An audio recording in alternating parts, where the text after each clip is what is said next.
ਫੇਰ ਵਸਾਇਆ ਫੇਰ ਵਾਣ ਸਤਿਗੁਰ ਖਾਡੂਰ।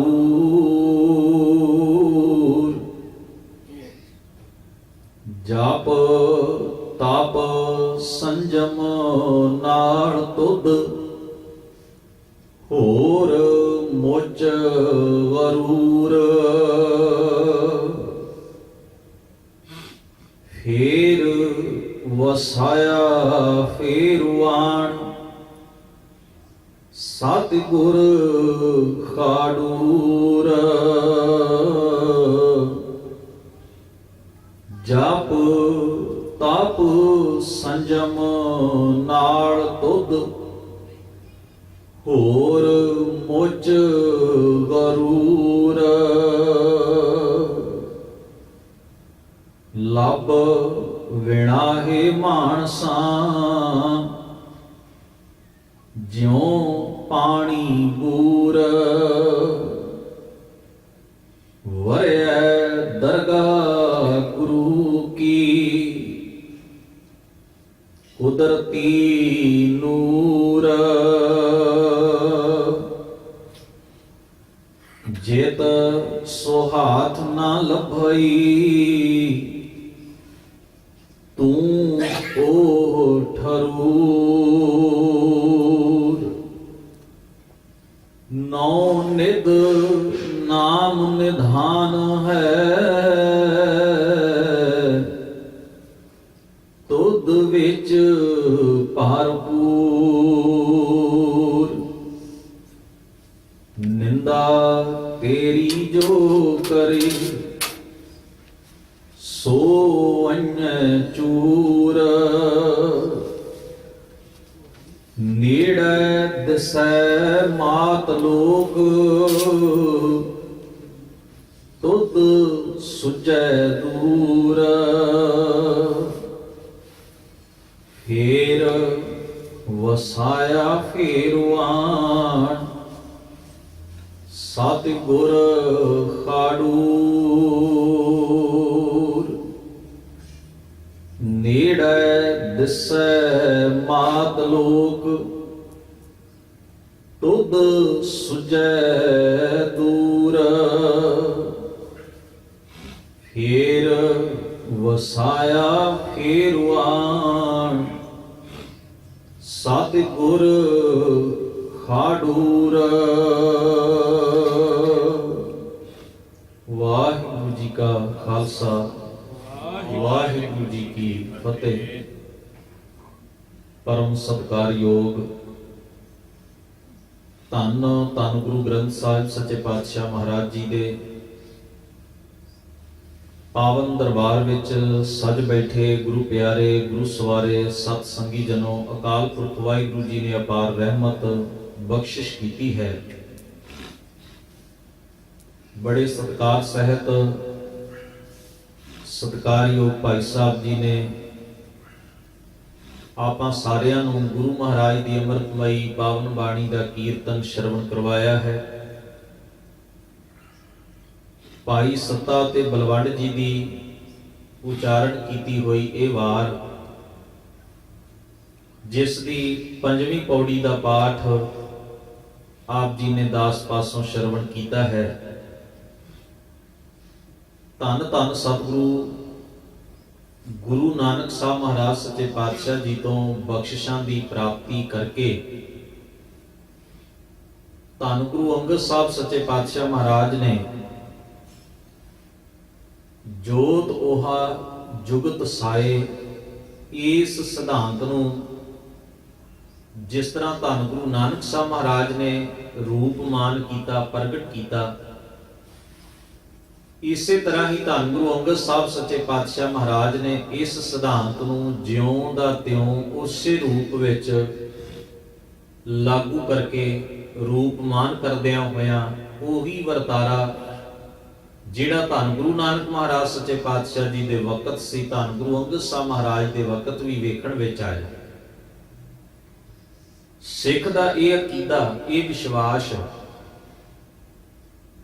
ਕਿ ਸਾਡੇ ਗੁਰੂ ਸਾਹਿਬਾਨ ਭਾਵੇਂ ਸਰੀਰਕ ਹੱਦਬੰਦੀ ਹਰ ਇੱਕ ਦੀ ਵੱਖਰੀ ਵੱਖਰੀ ਹੈ।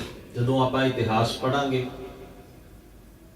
ਤਾਂ ਇਤਿਹਾਸ ਸਾਨੂੰ ਇਸ ਗੱਲ ਦੇ ਉੱਤੇ ਚਾਨਣਾ ਪਾਏਗਾ, ਧੰਨ ਗੁਰੂ ਨਾਨਕ ਮਹਾਰਾਜ ਜੀ ਦਾ ਪ੍ਰਕਾਸ਼ ਜਿਹੜਾ ਹੈ, ਜਨਮ ਜਿਹੜਾ ਹੈ, ਉਹ ਮਾਤਾ ਤ੍ਰਿਪਤਾ ਜੀ ਦੀ ਕੁੱਖ ਤੋਂ ਪਿਤਾ ਕਲਿਆਣ ਦਾਸ ਜੀ ਦੇ ਗ੍ਰਹਿ ਵਿਖੇ 1469 ਈਸਵੀ ਨੂੰ ਹੋਇਆ। ਉਹ ਜੋਤੀ ਜੋਤ 1539 ਈਸਵੀ ਨੂੰ ਸਮਾਏ। ਇਸ ਤਰ੍ਹਾਂ ਹੀ ਇਹ ਇਤਿਹਾਸ ਦੀ ਵਾਰਤਾ ਗੁਰੂ ਅੰਗਦ ਸਾਹਿਬ, ਗੁਰੂ ਅਮਰਦਾਸ ਮਹਾਰਾਜ ਤਥਾ ਬਾਕੀ ਸਾਰੀਆਂ ਮਹਾਨ ਗੁਰ ਸ਼ਖਸੀਅਤਾਂ ਦੇ ਨਾਲ ਨਾਲ ਤੁਰਦੀ ਰਹੇਗੀ। ਪਰ ਇਹ ਜਨਮ ਜਿਹੜਾ ਅਸੀਂ ਜਿਸ ਦਾ ਜ਼ਿਕਰ ਕਰਦੇ ਹਾਂ ਇਤਿਹਾਸਕ ਤੌਰ ਉੱਤੇ, ਇਹ ਸਰੀਰਕ ਹੈ। ਇੱਕ ਜਿਸਮ, ਇੱਕ ਸਰੀਰ ਉਤਪੰਨ ਹੋਇਆ ਹੈ ਮਾਤਾ ਪਿਤਾ ਦੇ ਸੰਯੋਗ ਤੋਂ। ਉਸ ਦੇ ਪ੍ਰਕਾਸ਼ਮਾਨ ਪ੍ਰਗਟ ਹੋਣ ਦੀ, ਉਸ ਦੇ ਜਨਮ ਲੈਣ ਦੀ ਤਰੀਕ ਕਿਹੜੀ ਹੈ, ਸਮਾਂ ਕਿਹੜਾ ਹੈ, ਸਰੀਰਕ ਵਜੂਦ ਦੇ ਮਿਟ ਜਾਣ ਦਾ ਸਮਾਂ ਕਿਹੜਾ ਹੈ, ਜਨਮ ਤੋਂ ਲੈ ਕੇ ਆਪਣੇ ਆਖਰੀ ਸਵਾਸ ਤੱਕ ਕੁੱਲ ਜੀਵਨ ਦਾ ਪੰਧ ਕਿੰਨਾ ਬਣਦਾ ਹੈ। ਇਤਿਹਾਸ ਇਸ ਨੂੰ ਇਹਨਾਂ ਗੱਲਾਂ ਨਾਲ ਨਾਪਦਾ ਹੈ, ਤੋਲਦਾ ਹੈ। ਅਸੀਂ ਜਿਸ ਵੇਲੇ ਆਪਣੇ ਗੁਰੂ ਮਹਾਰਾਜ ਦਾ ਜੀਵਨ ਕਾਲ ਪੜ੍ਹਦੇ ਹਾਂ ਤਾਂ ਸਾਡੇ ਸਾਹਮਣੇ 10 ਮਹਾਨ ਗੁਰ ਸ਼ਖਸੀਅਤਾਂ ਮੌਜੂਦ ਹਨ। ਉਹਨਾਂ ਦੀ ਹਰ ਇੱਕ ਸਰੀਰ ਦੀ ਜਿਹੜੀ ਸੀਮਾ ਹੈ, ਹੱਦ ਹੈ, ਉਹ ਵੱਖਰੀ ਵੱਖਰੀ ਹੈ। ਇਹ ਇਤਿਹਾਸਕ ਤੌਰ ਉੱਤੇ। ਪਰ ਸਿੱਖ ਦੇ ਅਕੀਦੇ ਵਿੱਚ ਇਹ ਗੱਲ ਵਸੀ ਹੋਈ ਹੈ ਕਿ 10 ਪਾਤਸ਼ਾਹੀਆਂ ਇੱਕ ਜੋਤ ਹਨ। ਉਹਨਾਂ ਵਿੱਚ ਕੋਈ ਭਿੰਨਤਾ ਨਹੀਂ, ਕੋਈ ਫਰਕ ਨਹੀਂ। ਸਰੀਰ ਦਾ ਰਚਨਾ ਕਾਲ ਵੱਖਰਾ ਵੱਖਰਾ ਹੈ, ਉਮਰ ਦੇ ਲਿਹਾਜ਼ ਵੱਖਰੇ ਵੱਖਰੇ ਨੇ, ਸਰੀਰਕ ਵਜੂਦ ਦਾ ਕੁਦਰਤੀ ਨੇਮ ਦੇ ਮੁਤਾਬਕ ਜਿਸ ਨੂੰ ਅਸੀਂ ਜੋਤੀ ਜੋਤ ਸਮਾਉਣਾ ਕਹਿੰਦੇ ਹਾਂ, ਉਹ ਤਰੀਕਾਂ ਵੱਖਰੀਆਂ ਵੱਖਰੀਆਂ ਹਨ। ਪਰ 10 ਗੁਰੂ ਸਾਹਿਬਾਨ ਦੇ ਅੰਦਰ ਜੋ ਜੋਤ ਹੈ, ਜਿਸ ਨੂੰ ਅਸੀਂ ਗੁਰੂ ਜੋਤ ਆਖਦੇ ਹਾਂ, ਉਹ ਇੱਕੋ ਹੀ ਹੈ, ਜਿਸ ਦਾ ਜ਼ਿਕਰ ਭੱਟ ਸਾਹਿਬਾਨਾਂ ਨੇ ਵੀ ਸਾਡੇ ਨਾਲ ਸਾਂਝਾ ਕੀਤਾ ਵੀ ਜੋਤ ਰੂਪ ਹਰਿਆਪ ਗੁਰੂ ਨਾਨਕ ਕਹਾਇਓ, ਤਾਂ ਤੇ ਅੰਗਦ ਭਇਓ ਤਤ ਸਿਉ ਤਤ ਮਿਲਾਇਓ, ਅੰਗਦ ਕਿਰਪਾ ਧਾਰ ਅਮਰ ਸਤਿਗੁਰ ਥਿਰ ਕੀਓ, ਅਮਰਦਾਸ ਅਮਰਤ ਛਤਰ ਗੁਰ ਰਾਮਹਿ ਦਿਓ। ਗੁਰੂ ਰਾਮਦਾਸ ਦਰਸ਼ਨ ਪਰਸ ਕਹਿ ਮਥੁਰਾ ਅੰਮ੍ਰਿਤ ਬੈਣ, ਮੂਰਤ ਪੰਚ ਪ੍ਰਮਾਣ ਪੁਰਖ ਗੁਰ ਅਰਜੁਨ ਵਿਖੋ ਨਹੀਂ। ਇਸੇ ਤਰ੍ਹਾਂ ਅੱਗੇ ਜਾ ਕੇ ਲਿਖਿਆ, ਰਾਮਦਾਸ ਗੁਰੂ ਜਗ ਤਾਰਨ ਕਉ, ਗੁਰ ਜੋਤ ਅਰਜੁਨ ਮਾਹੇ ਧਰੀ। ਹੁਣ ਇਹ ਜੋ ਸਾਨੂੰ ਵਿਚਾਰ, ਭਾਵੇਂ ਉਹ ਭਾਈ ਸੱਤਾ ਬਲਵੰਡ ਜੀ ਦੀ ਵਾਰ ਦੇ ਰੂਪ ਵਿੱਚ ਮਿਲਦੇ ਨੇ, ਭਾਵੇਂ ਉਹ ਸਾਨੂੰ ਭੱਟ ਸਾਹਿਬਾਨਾਂ ਦੀ ਬਾਣੀ ਦੇ ਵਿੱਚੋਂ ਇਹ ਪ੍ਰਮਾਣ ਪ੍ਰਾਪਤ ਹੁੰਦੇ ਨੇ, ਇਹ ਸਾਡੇ ਇਸ ਯਕੀਨ ਦਾ ਆਧਾਰ ਨੇ, ਇਸ ਵਿਸ਼ਵਾਸ ਦਾ ਬੇਸ ਨੇ ਕਿ ਸਾਡੇ ਗੁਰੂ ਪਾਤਸ਼ਾਹ ਇੱਕ ਜੋਤ ਹਨ।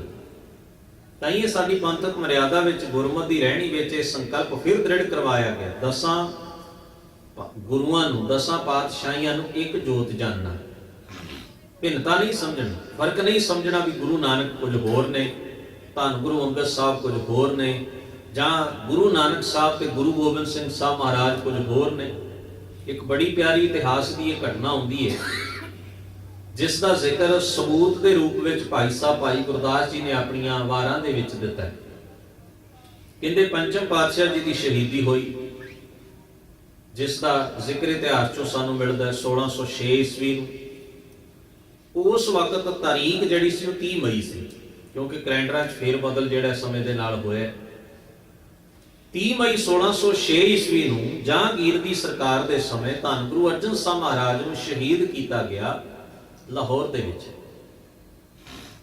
ਤੇ ਸਤਿਗੁਰੂ ਅੰਮ੍ਰਿਤਸਰ ਤੋਂ ਜਾਣ ਤੋਂ ਪਹਿਲਾਂ ਜਦੋਂ ਉਹਨਾਂ ਦੀ ਗ੍ਰਿਫਤਾਰੀ ਹੁੰਦੀ ਹੈ, ਇੱਕ ਦਿਨ ਪਹਿਲਾਂ ਗ੍ਰਿਫਤਾਰੀ ਤੋਂ ਸਤਿਗੁਰੂ ਸੱਚੇ ਪਾਤਸ਼ਾਹ ਮਹਾਰਾਜ ਗੁਰਤਾ ਗੱਦੀ ਜਿਹੜੀ ਹੈ ਉਹ ਸਾਹਿਬਜ਼ਾਦਾ ਹਰਗੋਬਿੰਦ ਸਾਹਿਬ ਨੂੰ ਬਖਸ਼ਿਸ਼ ਕਰਕੇ ਜੋਤ ਜੁਗਤ ਦੇ ਮਾਲਕ ਤੇ ਵਾਰਿਸ ਥਾਪ ਜਾਂਦੇ ਹਨ।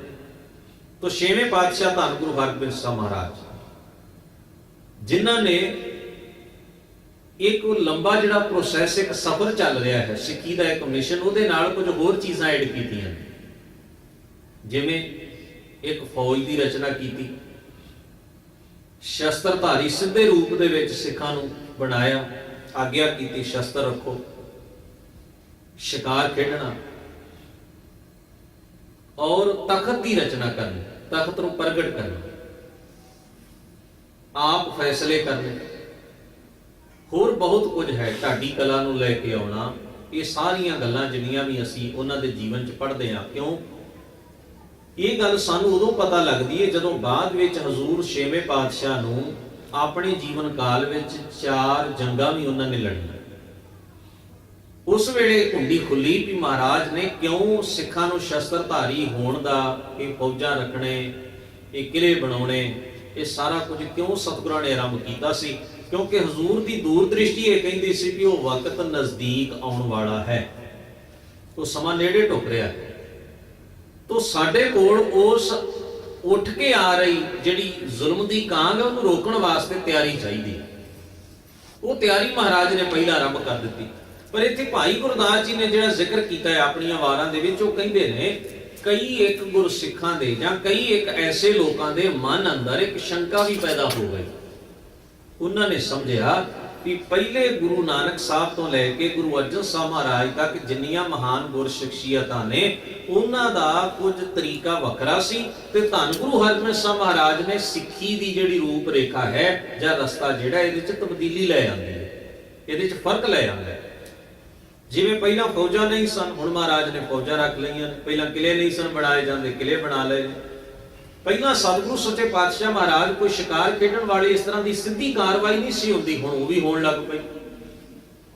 ਪਹਿਲਾਂ ਆ ਕੇ ਕੋਈ ਦੂਸਰੇ ਰਾਜਾਂ ਦੇ ਜਾਂ ਕੁਝ ਐਸੇ ਬੰਦੇ ਜਿਹੜੇ ਸਨ, ਜਿਹੜੇ ਉਸ ਵੇਲੇ ਦੀ ਸਰਕਾਰ ਤੋਂ ਦੁਖੀ ਸਨ, ਉਹ ਪਨਾਹ ਲੈਣ ਨਹੀਂ ਸਨ ਆਉਂਦੇ ਸਿੱਧੇ ਰੂਪ ਵਿੱਚ, ਇੱਥੇ ਪਨਾਹ ਲੈਣ ਆਉਂਦੇ ਨੇ ਐਸੇ ਲੋਕ। ਉਹਦਾ ਸਾਰਾ ਜ਼ਿਕਰ ਜਿਹੜਾ ਹੈ ਭਾਈ ਗੁਰਦਾਸ ਜੀ ਦੀ ਵਾਰ ਦੇ ਵਿੱਚ ਕੀਤਾ ਗਿਆ। ਧਰਮਸ਼ਾਲ ਕਰ ਬਹੀ ਦਾ ਇਕਤ ਥਾਉ ਨਾ ਟਿਕਾ ਟਿਕਾਇਆ।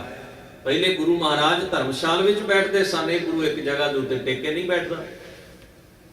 ਪਾਤ ਔਰ ਪਹਿਲੇ ਗੁਰੂ ਮਹਾਰਾਜ ਧਰਮਸ਼ਾਲ ਕਰ ਬਹੀ ਦਾ ਇਕਤ ਥਾਉ ਨਾ ਟਿਕਾ ਟਿਕਾਇਆ।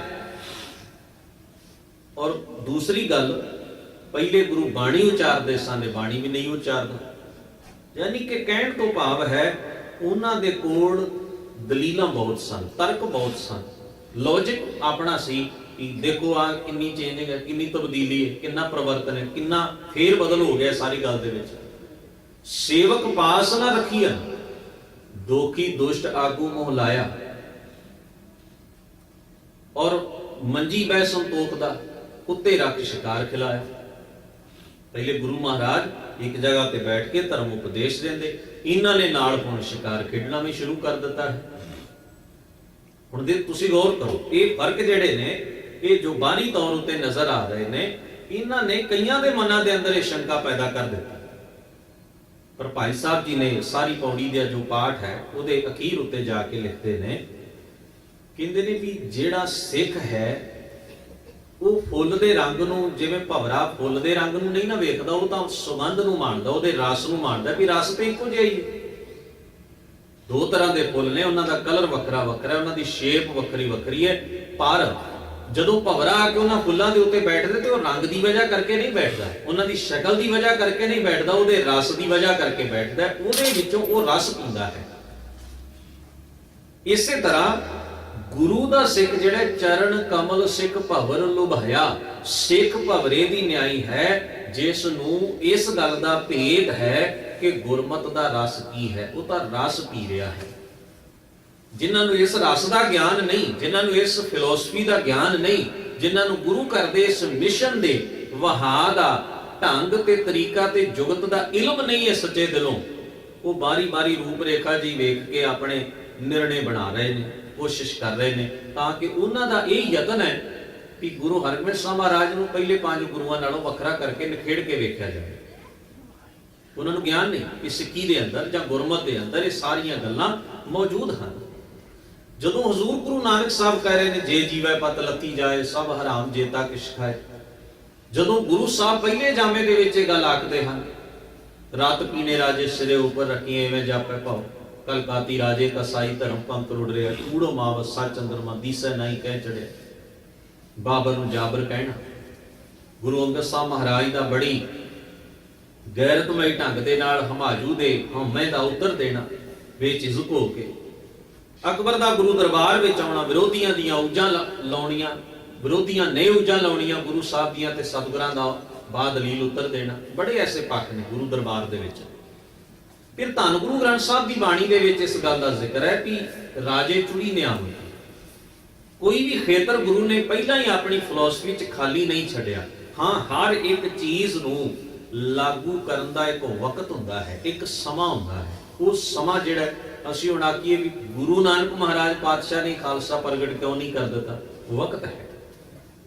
ਜਿਸ ਨੂੰ ਖਾਲਸੇ ਦੀ ਪਦਵੀ ਤੱਕ ਲੈ ਕੇ ਆਉਣਾ ਹੈ, ਉਹਨੂੰ ਕੁਝ ਨਾ ਕੁਝ ਚਾਹੀਦਾ, ਬੇਸ ਚਾਹੀਦਾ, ਉਸ ਨੂੰ ਖਲੋਣ ਵਾਸਤੇ ਉਹਨੂੰ ਕੁਝ ਚੀਜ਼ਾਂ ਚਾਹੀਦੀਆਂ ਨੇ। ਇੱਕ ਕੌਮੀਅਤ ਦੇ ਰੂਪ ਵਿੱਚ ਉਹਨੂੰ ਉਭਾਰਨਾ ਹੈ, ਉਹਨੂੰ ਸਾਰਾ ਕੁਝ ਹੌਲੀ ਹੌਲੀ ਹੌਲੀ ਇੱਕ ਲੰਬਾ ਪ੍ਰੋਸੈਸ ਚੱਲੇਗਾ।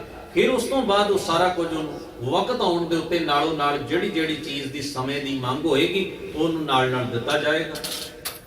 ਤੇ ਜਾਨੀ ਕਿ ਉਹ ਫਿਲਾਸਫੀ ਨੂੰ ਗੁਰੂ ਮਹਾਰਾਜ ਨੇ ਸਥਾਪਿਤ ਕਰਨਾ ਹੈ। ਤੇ ਗੁਰੂ ਨਾਨਕ ਮਹਾਰਾਜ ਦੀ ਫਿਲਾਸਫੀ ਦੇ ਵਿੱਚ ਕਿਧਰੇ ਇਸ ਗੱਲ ਦੀ ਮਨਾਹੀ ਨਹੀਂ ਕਿ ਜ਼ੁਲਮ ਹੋ ਰਿਹਾ ਹੋਵੇ ਤੇ ਤਲਵਾਰ ਨਾ ਚੁੱਕੋ। ਸਵਾਲ ਤਾਂ ਇਹ ਹੈ, ਗੁਰੂ ਨਾਨਕ ਮਹਾਰਾਜ ਨੇ ਤਲਵਾਰ ਰੱਖੀ ਨਹੀਂ ਰੱਖੀ, ਇਸ ਚੱਕਰ ਚੋਂ ਬਾਹਰ ਆਉਣ ਵਾਸਤੇ ਨਾ ਸਾਨੂੰ ਇਹ ਸਮਝਣਾ ਪਏਗਾ ਕਿ ਗੁਰੂ ਨਾਨਕ ਮਹਾਰਾਜ ਸੱਚੇ ਪਾਤਸ਼ਾਹ ਜੀ ਦਾ ਉਪਦੇਸ਼, ਵਿਚਾਰਧਾਰਾ, ਸ਼ਬਦ ਇਸ ਗੱਲ ਤੋਂ ਮਨਾਹੀ ਕਰਦਾ ਕਿ ਜ਼ੁਲਮ ਹੋ ਰਿਹਾ ਹੋਵੇ ਤੇ ਉਸ ਜ਼ੁਲਮ ਨੂੰ ਰੋਕਣਾ ਨਹੀਂ, ਸਗੋਂ ਉਹਦੇ ਅੱਗੇ ਧੌਣ ਨੀਵੀਂ ਕਰਕੇ ਬੈਠ ਜਾਣੇ। ਐਸਾ ਤਾਂ ਜ਼ਿਕਰ ਨਹੀਂ ਹੈ ਗੁਰਮਤਿ ਦੇ ਅੰਦਰ।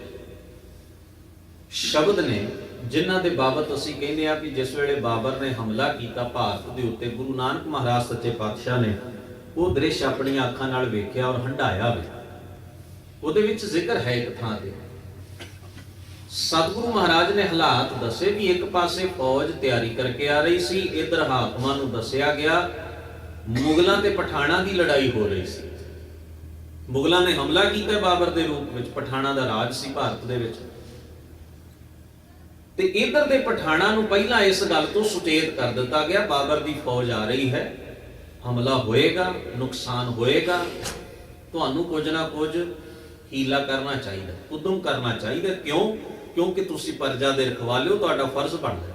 ਨਹੀਂ ਤੇ ਜਿਸ ਵੇਲੇ ਕੋਈ ਧਾੜਵੀ, ਕੋਈ ਲੁਟੇਰਾ ਇਸ ਤਰ੍ਹਾਂ ਫੌਜ ਲੈ ਕੇ ਆ ਪੈਂਦਾ, ਆਮ ਲੋਕਾਂ ਦਾ ਨੁਕਸਾਨ ਕਰਦਾ, ਕਤਲੋ ਗਾਰਤ ਹੁੰਦੀ ਹੈ, ਬੇਗੁਨਾਹ ਲੋਕ ਮਾਰੇ ਜਾਂਦੇ ਨੇ, ਬਹੁਤ ਸਾਰਾ ਜਾਨੀ ਤੇ ਮਾਲੀ ਨੁਕਸਾਨ, ਨਾ ਪੂਰਾ ਹੋਣ ਵਾਲਾ ਘਾਟਾ ਪੈਂਦਾ। ਇਸ ਵਾਸਤੇ ਸਰਕਾਰ ਦਾ ਫਰਜ਼ ਹੈ ਉਹ ਬਾਹਰ ਦੇ ਹਮਲਿਆਂ ਤੋਂ ਆਪਣੀ ਪ੍ਰਜਾ ਦੀ, ਜਨਤਾ ਦੀ ਰਾਖੀ ਕਰੇ। ਪਰ ਕਿਉਂਕਿ ਇਧਰ ਦਾ ਸਾਰਾ ਤੰਤਰ ਹੀ ਟਿਕਿਆ ਹੋਇਆ ਸੀ ਐਸ਼ ਪ੍ਰਸਤੀ ਉੱਤੇ, ਐਸ਼ ਪ੍ਰਸਤੀ, ਸੁੱਖ ਸਹੂਲਤਾਂ ਨੂੰ ਮਾਣਦੇ ਰਹਿਣਾ ਅਤੇ ਵਹਿਮ ਭਰਮ, ਅੰਧ ਵਿਸ਼ਵਾਸ, ਇਹ ਸਾਰੀਆਂ ਚੀਜ਼ਾਂ ਜਿਹੜੀਆਂ ਸਨ ਉਹਨਾਂ ਦੇ ਅੰਦਰ ਇੱਕ ਤਰ੍ਹਾਂ ਨਾਲ ਇਕੱਠੀਆਂ ਹੋ ਕੇ ਬੈਠੀਆਂ ਸਨ। ਤੁਸੀਂ ਇਤਿਹਾਸ ਦੇ ਪੱਖ ਨੂੰ ਜਿਸ ਵੇਲੇ ਵੇਖੋਗੇ ਨਾ, ਭਾਰਤ ਦੀ ਸਦੀਆਂ ਦੀ ਗੁਲਾਮੀ ਦਾ ਕਾਰਨ ਇਹੋ ਹੀ, ਅੰਧ ਵਿਸ਼ਵਾਸ, ਵਹਿਮ ਕਰਨੇ, ਭਰਮ ਰੱਖਣੇ, ਤੇ ਜਿਹਦੇ ਕੋਲ ਸੁੱਖ ਹੈ ਉਹ ਸੁੱਖ ਦੇ ਵਿੱਚ ਆਨੰਦ ਦੇ ਨਾਲ ਉਹ ਆਪਣੀ ਸੁੱਖ ਸਹੂਲਤਾਂ ਨੂੰ ਹੰਡਾਰੇ, ਯਾਨੀ ਕਿ ਐਸ਼ ਪ੍ਰਸਤੀ ਦਾ ਜੀਵਨ ਜੀ ਰਹੇ। ਜਦੋਂ ਇਹ ਚੀਜ਼ਾਂ ਆ ਜਾਣ ਬੰਦਾ ਗੈਰ ਜ਼ਿੰਮੇਵਾਰ ਹੋ ਜਾਂਦਾ ਹੈ। ਬਾਣੀ ਚ ਗੁਰੂ ਨਾਨਕ ਸਾਹਿਬ ਨੇ ਬੜੀ ਬਾ ਕਮਾਲ ਗੱਲ ਆਖੀ, ਕਹਿੰਦੇ ਦੁੱਖ ਦਾਰੂ ਸੁੱਖ ਰੋਗ ਭਇਆ। ਸੁੱਖ ਰੋਗ ਵੀ ਬਣ ਜਾਂਦਾ ਹੈ, ਸੁੱਖ ਰੋਗ ਹੈ। ਕਈ ਵਾਰ ਅਸੀਂ ਆਪਣੇ ਜੀਵਨ ਵੱਲ ਜਾਂ ਆਲੇ ਦੁਆਲੇ ਵੱਲ ਝਾਤ ਮਾਰਦੇ ਹਾਂ, ਜਿਸ ਵੇਲੇ ਸਹੂਲਤਾਂ ਦੀ ਥੋੜੀ ਜਿਹੀ ਘਾਟ ਸੀ, ਬੰਦਾ ਬੜਾ ਸਟਰਗਲ ਕਰਦਾ, ਬੜਾ ਹਿੰਮਤੀ, ਬੜਾ ਦ੍ਰਿੜ, ਬੜਾ ਕੋਸ਼ਿਸ਼ ਕਰਨ ਵਾਲਾ। ਸਹੂਲਤਾਂ ਇੰਨੀਆਂ ਜ਼ਿਆਦਾ ਹੋ ਗਈਆਂ ਹੁਣ ਪਤਾ ਨਹੀਂ ਲੱਗਦਾ ਕਿਹੜੀ ਨੂੰ ਵਰਤਿਆ ਜਾਏ, ਕਿਹੜੀ ਨੂੰ ਛੱਡਿਆ ਜਾਏ। ਉਹ ਸਹੂਲਤਾਂ ਦੇ ਵਿੱਚ ਬੰਦਾ ਰੋਗੀ ਵੀ ਸਭ ਤੋਂ ਵੱਧ ਹੋਇਆ, ਬਿਮਾਰ ਸਭ ਤੋਂ ਵੱਧ ਹੋਇਆ। ਹਿੰਮਤ ਕੋਈ ਨਹੀਂ ਰਹੀ, ਦ੍ਰਿੜਤਾ ਕੋਈ ਨਹੀਂ ਰਹੀ। ਯਾਨੀ ਕਿ ਹੁਣ ਸਹੂਲਤਾਂ ਬੰਦੇ ਨੂੰ ਹੰਢਾ ਰਹੀਆਂ ਹਨ, ਬੰਦਾ ਸਹੂਲਤ ਨੂੰ ਨਹੀਂ ਹੰਢਾ ਰਿਹਾ, ਸਹੂਲਤਾਂ ਮਨੁੱਖ ਨੂੰ ਹੰਢਾ ਰਹੀਆਂ। ਬੜਾ ਵੱਡਾ ਫਰਕ ਹੈ। ਅਸੀਂ ਆਪਣੀ ਜ਼ਿੰਦਗੀ ਦਾ ਕੰਟਰੋਲ ਜਿਹੜਾ ਹੈ ਉਹ ਸਹੂਲਤ ਦੇ ਹਵਾਲੇ ਕਰ ਦਿੱਤਾ ਹੈ, ਇਹ ਅਸੀਂ ਤੇਰੇ ਮੁਤਾਬਕ ਚੱਲਾਂਗੇ। ਫਰਕ ਇਹਨਾਂ ਸੀ ਵੀ ਅਸੀਂ ਉਹਨਾਂ ਨੂੰ ਆਪਣੇ ਲਈ ਯੂਜ਼ ਕਰਨਾ ਸੀ ਵੀ ਜਿੰਨੀ ਜ਼ਰੂਰਤ ਹੈ, ਜਿੱਥੋਂ ਤੱਕ ਮੇਰਾ ਜੀਵਨ ਠੀਕ ਠਾਕ ਰਹਿ ਸਕਦਾ ਹੈ, ਸਰੀਰ ਠੀਕ ਠਾਕ ਰਹਿ ਸਕਦਾ ਹੈ, ਮਾਨਸਿਕ ਪੱਧਰ ਠੀਕ ਠਾਕ, ਉਹ ਤਾਂ ਸਾਡੇ ਲਈ ਸਨ ਨਾ ਚੀਜ਼ਾਂ। ਹੁਣ ਉਲਟੀ ਖੇਡ ਹੋ ਗਈ, ਹੁਣ ਬੰਦਾ ਉਹਨਾਂ ਚੀਜ਼ਾਂ ਲਈ ਹੋ ਗਿਆ, ਡਿਪੈਂਡ ਹੋ ਗਿਆ, ਯਾਨੀ ਕਿ ਪੂਰੀ ਤਰ੍ਹਾਂ ਨਾਲ ਉਹਨਾਂ ਤੋਂ ਬਿਨਾਂ ਜੀਣਾ ਮੁਸ਼ਕਲ ਹੋ ਰਿਹਾ। ਔਰ ਇੰਨਾ ਕੁ ਡਿਪੈਂਡ ਹੈ, ਇੰਨਾ ਕੁ ਡਿਪੈਂਡ, ਉਹਨਾਂ ਤੋਂ ਬਿਨਾਂ ਉੱਠਣਾ, ਉਹਨਾਂ ਤੋਂ ਬਿਨਾਂ ਬੈਠਣਾ, ਉਹਨਾਂ ਤੋਂ ਬਿਨਾਂ ਜੀਣਾ, ਉਹਨਾਂ ਤੋਂ ਬਿਨਾਂ ਤੁਰਨਾ, ਹਰ ਇੱਕ ਚੀਜ਼ ਦੁੱਬਰ ਹੋਈ ਪਈ ਹੈ। ਇਵੇਂ ਲੱਗਦਾ ਹੈ ਜਿਵੇਂ ਸਾਡੇ ਤਾਂ ਹੈ ਹੀ ਕੁਝ ਨਹੀਂ, ਸਭ ਕੁਝ ਤਾਂ ਸਹੂਲਤ ਦੇ ਵਿੱਚ ਹੈ। ਫਰਕ ਪੈ ਗਿਆ, ਡਿਪੈਂਡ ਹੋ ਗਿਆ। ਐਸ਼ ਪ੍ਰਸਤੀਆਂ ਵਿੱਚ ਜਿਹੜਾ ਜ਼ਿੰਮੇਵਾਰ ਲੋਕ ਜਿਸ ਵੇਲੇ ਖਚਤ ਹੋ ਜਾਂਦੇ ਹਨ ਤਾਂ ਉਹ ਬਹੁਤ ਵੱਡੇ ਨੁਕਸਾਨ ਦਾ ਸੰਕੇਤ ਕਰ ਦਿੰਦੇ ਨੇ ਵੀ ਇਹਨਾਂ ਲੋਕਾਂ ਦਾ ਹੁਣ ਭਵਿੱਖ ਬਹੁਤਾ ਚੰਗਾ ਨਹੀਂ, ਕਿਉਂਕਿ ਜਿਨ੍ਹਾਂ ਦੀਆਂ ਜ਼ਿੰਮੇਵਾਰੀਆਂ ਸਨ, ਜਿਨ੍ਹਾਂ ਦੇ ਫਰਜ਼ ਸਨ, ਉਹਨਾਂ ਬੰਦਿਆਂ ਦਾ ਤਾਂ ਧਿਆਨ ਹੀ ਹੋਰ ਪਾਸੇ ਲੱਗਾ ਹੋਇਆ, ਤਾਂ ਇਹਨਾਂ ਦਾ ਆਉਣ ਵਾਲਾ ਭਵਿੱਖ ਕੋਈ ਬਹੁਤਾ ਬਿਹਤਰ ਨਹੀਂ ਹੋਏਗਾ। ਗੁਰੂ ਨਾਨਕ ਮਹਾਰਾਜ ਜਾਣ ਗਏ ਸਨ। ਸਤਿਗੁਰਾਂ ਨੇ ਆਵਾਜ਼ ਦਿੱਤੀ ਕਿ ਕੁਝ ਕਰਨਾ ਚਾਹੀਦਾ, ਪਰ ਕੌਣ ਸੁਣਦਾ ਸੀ ਉਸ ਜਗ੍ਹਾ ਤੇ। ਅਖੀਰ ਸਭ ਕੁਝ ਹੋਇਆ, ਕਤਲੋ ਗਾਰਤ, ਲੁੱਟ ਖਸੁੱਟ ਹੋਈ, ਬੇਗੁਨਾਹ ਮਾਰੇ ਗਏ, ਉੱਚੀਆਂ ਅਟਾਰੀਆਂ ਅੱਗ ਲਾ ਕੇ ਸਾੜ ਦਿੱਤੀਆਂ ਗਈਆਂ। ਕੀ ਰਾਜਕੁਮਾਰ ਤੇ ਰਾਜਕੁਮਾਰੀਆਂ, ਕੀ ਅਮੀਰ ਘਰਾਂ ਦੇ ਬੱਚੇ ਤੇ ਬੱਚੀਆਂ, ਕੌਣ ਸੀ ਜਿਸ ਦੇ ਉੱਤੇ ਇਸ ਜ਼ਾਲਮ ਤਲਵਾਰ ਨੇ ਵਾਰ ਨਾ ਕੀਤਾ ਹੋਵੇ। ਤੋ ਗੁਰੂ ਨਾਨਕ ਮਹਾਰਾਜ ਸੱਚੇ ਪਾਤਸ਼ਾਹ ਐਮਨਾਬਾਦ ਦੀ ਧਰਤੀ ਨੂੰ ਮਾਸਪੁਰੀ ਆਖਦੇ ਨੇ ਆਪਣੇ ਸ਼ਬਦਾਂ ਦੇ ਵਿੱਚ। ਮਾਸਪੁਰੀ ਵਿੱਚ ਆਪ ਮਸੋਲਾ, ਕਹਿੰਦੇ ਇਹ ਤਾਂ ਮਾਸ ਦੀਆਂ ਬੋਟੀਆਂ ਖਿਲ ਰਹੀਆਂ, ਇੰਨੀ ਤਬਾਹੀ ਹੋਈ ਹੈ, ਇੱਥੇ ਮਨੁੱਖਤਾ ਦਾ ਘਾਣ ਹੋਇਆ ਪਿਆ, ਇਹਨੂੰ ਐਮਨਾਬਾਦ ਕਹਿਣ ਨੂੰ ਜੀ ਨਹੀਂ ਕਰਦਾ, ਇਹਨੂੰ ਤਾਂ ਮਾਸਪੁਰੀ ਆਖਣਾ ਚਾਹੀਦਾ, ਜਿੱਥੇ ਮਨੁੱਖ ਦੇ ਮਾਸ ਨੂੰ ਇਵੇਂ ਖਿਲਾਰ ਦਿੱਤਾ ਕਾਵਾਂ ਕੁੱਤਿਆਂ ਜ਼ਾਲਮਾਂ ਦੀਆਂ ਤਲਵਾਰਾਂ ਨੇ। ਉੱਥੇ ਫਿਰ ਜਾ ਕੇ ਇੱਕ ਗੱਲ ਆਖੀ, ਦੋਵਾਂ ਧਿਰਾਂ ਦਾ ਪੱਖ ਦੱਸਦਿਆਂ ਕਹਿੰਦੇ ਕੋਟੀ ਹੂੰ ਪੀਰ ਵਰਜ਼ ਰਹਾਏ ਜਾਂ ਮੀਰ ਸੁਣਿਆ ਧਾਇਆ, ਥਾਨ ਮੁਕਾਮ ਜਲੇ ਬਿਜ ਮੰਦਰ ਮੁੱਚ ਮੁੱਚ ਕੋਈ ਰੁੜਾਇਆ, ਕੋਈ ਮੁਗਲ ਨਾ ਹੁਆ ਅੰਦਾ ਕਿਨੇ ਨਾ ਪਰਚਾ ਲਾਇਆ। ਮੁਗਲ ਪਠਾਣਾ ਭਈ ਲੜਾਈ, ਰਣ ਮੈਂ ਤੇਗ ਚਲਾਈ। ਸਤਿਗੁਰੂ ਮਹਾਰਾਜ ਕਹਿੰਦੇ ਨੇ ਮੈਦਾਨੇ ਜੰਗ ਦੇ ਵਿੱਚ ਤੇਗਾਂ ਚੱਲੀਆਂ, ਉਨੀ ਤੁਬਕ ਤਾਣ ਚਲਾਈ, ਉਨੀ ਹਸਤ ਚੜਾਈ। ਉਹਨਾਂ ਦੀ ਤਿਆਰੀ ਸੀ, ਉਹਨਾਂ ਦੀਆਂ ਬੰਦੂਕਾਂ ਚੱਲਦੀਆਂ, ਬੰਦਿਆਂ ਨੂੰ ਫੁੰਡ ਕੇ ਜ਼ਮੀਨ ਤੇ ਸੁੱਟ ਜਾਂਦੀਆਂ, ਇਹਨਾਂ ਦੀਆਂ ਹੱਥਾਂ 'ਚ ਚਿੜ ਚਿੜ ਕਰ ਜਾਂਦੀਆਂ, ਤਿਆਰੀ ਕੋਈ ਨਹੀਂ। ਭਾਵ ਕਿ ਗੁਰੂ ਮਹਾਰਾਜ ਨੇ ਜ਼ਿੰਮੇਵਾਰ ਮੰਨਿਆ ਉੱਥੋਂ ਦੇ ਹਾਕਮਾਂ ਨੂੰ, ਸਰਕਾਰ ਨੂੰ, ਇਹ ਜ਼ਿੰਮੇਵਾਰ ਹਨ ਲੋਕ, ਇਹਨਾਂ ਦਾ ਫਰਜ਼ ਬਣਦਾ ਸੀ ਪ੍ਰਜਾ ਦੇ ਆਲੇ ਦੁਆਲੇ ਵਾੜ ਬਣ ਕੇ ਖਲੋ ਜਾਣਾ, ਇਹਨਾਂ ਦੀ ਰਾਖੀ ਕਰਨਾ, ਪਰ ਇਹਨਾਂ ਕੀਤਾ ਹੀ ਕੁਝ ਨਹੀਂ। ਵਹਿਮ, ਅੰਧ ਵਿਸ਼ਵਾਸ, ਅਗਿਆਨਤਾ ਤੇ ਐਸ਼ ਪ੍ਰਸਤੀ ਤੋਂ ਬਿਨਾਂ ਇਹਨਾਂ ਦੇ ਪੱਲੇ ਹੀ ਕੁਝ ਨਹੀਂ ਸੀ। ਜੇ ਇਹਨਾਂ ਦੀ ਤਲਵਾਰ ਵਿੱਚ ਦਮ ਹੁੰਦਾ, ਬੇਗੁਨਾਹ ਇਹਨੇ ਕਤਲ ਨਾ ਹੁੰਦੇ। ਧੰਨ ਗੁਰੂ ਅੰਗਦ ਸਾਹਿਬ ਮਹਾਰਾਜ ਹਮਾਯੂ ਨੂੰ ਆਖਦੇ ਨੇ, ਜਿਸ ਵੇਲੇ ਉਹਦਾ ਹੱਥ ਤਲਵਾਰ ਦੇ ਮੁੱਠੇ ਤੇ ਚਲਿਆ ਜਾਂਦਾ ਨਾ ਗੁੱਸੇ ਦੇ ਵਿੱਚ, ਵੀ ਮੇਰੀ ਉਵੇਂ ਆਓ ਭਗਤ ਕਿਉਂ ਨਹੀਂ ਕੀਤੀ। ਹੁਣ ਵੇਖੋ ਨਾ ਕਿੱਡੀ ਹੈਰਾਨੀ ਦੀ ਗੱਲ, ਆਪਣਾ ਰਾਜ ਭਾਗ ਸਭ ਕੁਝ ਸ਼ੇਰ ਸ਼ਾਹ ਸੂਰੀ ਦੇ ਹਵਾਲੇ ਕਰਕੇ ਉਹਨੇ ਜਿੱਤ ਲਿਆ ਤੇ ਹਾਰ ਖਾ ਕੇ ਭੱਜ ਰਿਹਾ ਆਪਣੇ ਪਰਿਵਾਰ ਸਮੇਤ ਜਾਨ ਬਚਾਉਣ ਲਈ। ਜਾਂਦਿਆਂ ਜਾਂਦਿਆਂ ਖਡੂਰ ਸਾਹਿਬ ਆਇਆ, ਪਰ ਅੰਦਰ ਹਉਮੈ ਮੇਰੀ ਉਵੇਂ ਆਓ ਭਗਤ ਕਿਉਂ ਨਹੀਂ। ਸਤਿਗੁਰੂ ਮਹਾਰਾਜ ਉਸ ਵੇਲੇ ਪਹਿਲਵਾਨਾਂ ਦਾ ਦੰਗਲ ਵੇਖ ਰਹੇ ਸਨ, ਜਿੱਥੇ ਗੁਰਦੁਆਰਾ ਮੱਲ ਅਖਾੜਾ ਖਡੂਰ ਦੇ ਵਿੱਚ ਅੱਜ ਵੀ ਸੁਸ਼ੋਭਤ ਹੈ। ਜਦੋਂ ਤਲਵਾਰ ਦੇ ਮੁੱਠੇ ਵੱਲ ਹੱਥ ਉਸਦਾ ਗਿਆ, ਹਜ਼ੂਰ ਨੇ ਬੜੀ ਪਿਆਰ ਭਰੀ ਤੱਕਣੀ ਨਾਲ ਤੱਕਦਿਆਂ ਵੇਖਦਿਆਂ ਬੜੇ ਮਿੱਠੇ ਜਿਹੇ ਅੰਦਾਜ਼ ਵਿੱਚ ਆਖਿਆ ਬਾਦਸ਼ਾਹ, ਜਿੱਥੇ ਤਲਵਾਰ ਚੱਲਣੀ ਚਾਹੀਦੀ ਸੀ ਜਿਸ ਜਬੇ ਦੇ ਨਾਲ, ਤੇ ਜਿੱਥੇ ਇਹਦੇ ਕੋਈ ਨਤੀਜੇ ਨਿਕਲਣੇ ਸਨ, ਉੱਥੇ ਤੇ ਚੱਲੀ ਨਹੀਂ। ਇਸ ਤਲਵਾਰ ਨੂੰ ਮਿਆਨ ਵਿੱਚ ਪਾ ਕੇ ਐਨ ਜਿੱਥੇ ਯੋਧੇ ਖੜੇ ਸਨ, ਜਿੱਥੇ ਜ਼ਿੰਦਗੀ ਮੌਤ ਦਾ ਫੈਸਲਾ ਸੀ, ਉੱਥੋਂ ਜਾਨ ਬਚਾ ਕੇ ਤੂੰ ਭੱਜ ਰਿਹਾ ਹੈ। ਇੱਥੇ ਸਾਡੇ ਤੇ ਇਹਨੇ ਹੱਥਿਆਂ ਦੇ ਉੱਤੇ ਤਲਵਾਰ ਦਾ ਵਿਖਾਵਾ ਕਰਕੇ ਤੂੰ ਕਿਹੜੀ ਬਹਾਦਰੀ ਵਿਖਾਉਣਾ ਚਾਹੁੰਦਾ ਹੈ। ਇੰਨਾ ਗੁੱਸਾ, ਇੰਨਾ ਕ੍ਰੋਧ, ਇੰਨਾ ਹੀ ਤੇਰੇ ਅੰਦਰ ਤਾਕਤ ਹੈ ਤਾਂ ਉੱਥੇ ਕਿਉਂ ਨਹੀਂ ਚੱਲੀ? ਉੱਥੇ ਤੇ ਰਿਜ਼ਲਟ ਨਿਕਲਣਾ ਸੀ ਨਾ, ਉੱਥੇ ਤੇ ਨਤੀਜਾ ਸੀ। ਇਹ ਤਲਵਾਰ ਦੇ ਜ਼ੋਰ ਦੇ ਨਾਲ ਕੌਣ ਜਿੱਤਦਾ ਕੌਣ, ਉੱਥੇ ਤਾਂ ਨਤੀਜਾ ਨਿਕਲ ਆਇਆ ਜੋ ਵੀ ਨਿਕਲਣਾ ਸੀ। ਪਰ ਇੱਥੇ ਹੁਣ ਇੱਕ ਨੇ ਹੱਥੇ ਦੇ ਉੱਤੇ ਇਸ ਤਰ੍ਹਾਂ ਤਲਵਾਰ ਦਾ ਵਾਰ-ਵਾਰ ਵਿਖਾਵਾ ਕਰਕੇ ਤੂੰ ਕੀ ਦੱਸਣਾ ਚਾਹੁੰਦਾ ਹੈ? ਕਿ ਤੂੰ ਬੜਾ ਬਹਾਦਰ ਹੈ, ਤੂੰ ਬੜਾ ਸੂਰਮਾ ਹੈ। ਕਮਾਲ ਦੀ ਖੇਡ ਹੈ। ਜਿਸ ਰਾਜ ਦੀ ਹਉਮੈ ਪਾਲੀ ਬੈਠਾ, ਉਹ ਰਾਜ ਕਿੱਥੇ ਹੈ? ਜਿਨ੍ਹਾਂ ਫੌਜਾਂ ਦਾ ਹੰਕਾਰ ਕਰਦਾ ਉਹ ਫੌਜਾਂ ਕਿੱਥੇ ਨੇ? ਹੁਣ ਤੂੰ ਕੁਝ ਨਹੀਂ ਹੈ। ਆਪਣੀ ਹਸਤੀ ਵੱਲ ਵੇਖ। ਇਸ ਵੇਲੇ ਤੂੰ ਕੇਵਲ ਪਨਾਹ ਮੰਗ ਰਿਹਾ, ਥਾਂ ਥਾਂ ਦੇ ਉੱਤੇ ਜਾਨ ਲੁਕੋ ਲਿਆ ਹੈ। ਨਾ ਤੇਰਾ ਰਾਜ ਹੈ, ਨਾ ਭਾਗ। ਹੁਣ ਤੂੰ ਬਾਦਸ਼ਾਹ ਨਹੀਂ, ਜ਼ਮੀਨ ਤੇ ਆ ਗਿਆ, ਆਮ ਆਦਮੀ ਦੀ ਤਰ੍ਹਾਂ ਹੈ ਹੁਣ ਤੂੰ। ਪਰ ਕਿੱਡੀ ਕਮਾਲ ਦੀ ਖੇਡ ਹੈ। ਸਭ ਚੀਜ਼ਾਂ ਚਲੀਆਂ ਜਾਂਦੀਆਂ ਨੇ, ਹਉਮੈ ਬਿਨਾਂ ਪੈਰਾਂ ਤੋਂ ਹੀ ਖਲੋਤੀ ਰਹਿੰਦੀ ਹੈ। ਹਉਮੈ ਦੇ ਪੈਰ ਨਹੀਂ ਰਹੇ। ਜਿਸ ਰਾਜ ਦੀ ਹਉਮੈ ਹੈ ਉਹ ਰਾਜ ਕਿੱਥੇ ਹੈ? ਪਰ ਹਉਮੈ ਤੇ ਅਜੇ ਵੀ ਮੈਂ ਰਾਜਾ ਹਾਂ।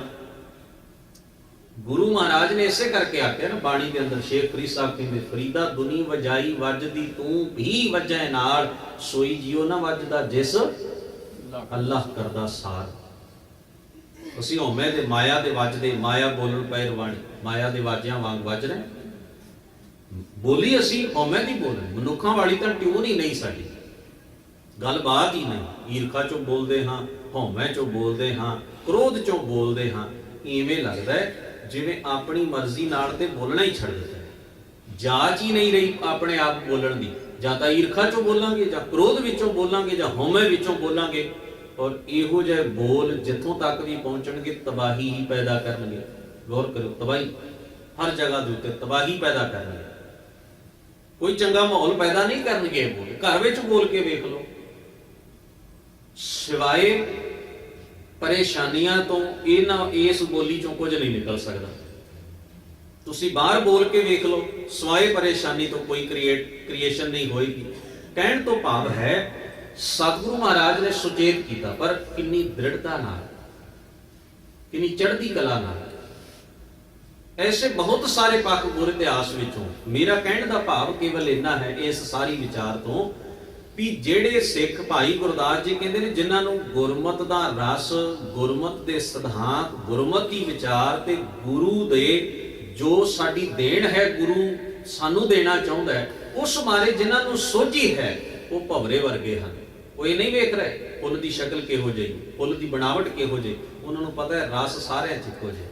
ਉਹ ਤਾਂ ਰਸ ਦੇ ਮੁਦਈ ਹਨ, ਰਸ ਦੇ ਮੁਦਈ। ਇਸ ਕਰਕੇ ਉਹਨਾਂ ਨੂੰ ਕੋਈ ਫਰਕ ਨਜ਼ਰ ਨਹੀਂ। ਹਾਂ, ਕਈਆਂ ਨੂੰ ਭੁਲੇਖੇ ਪਏ ਹੋਣਗੇ, ਪੈਂਦੇ ਰਹਿਣ।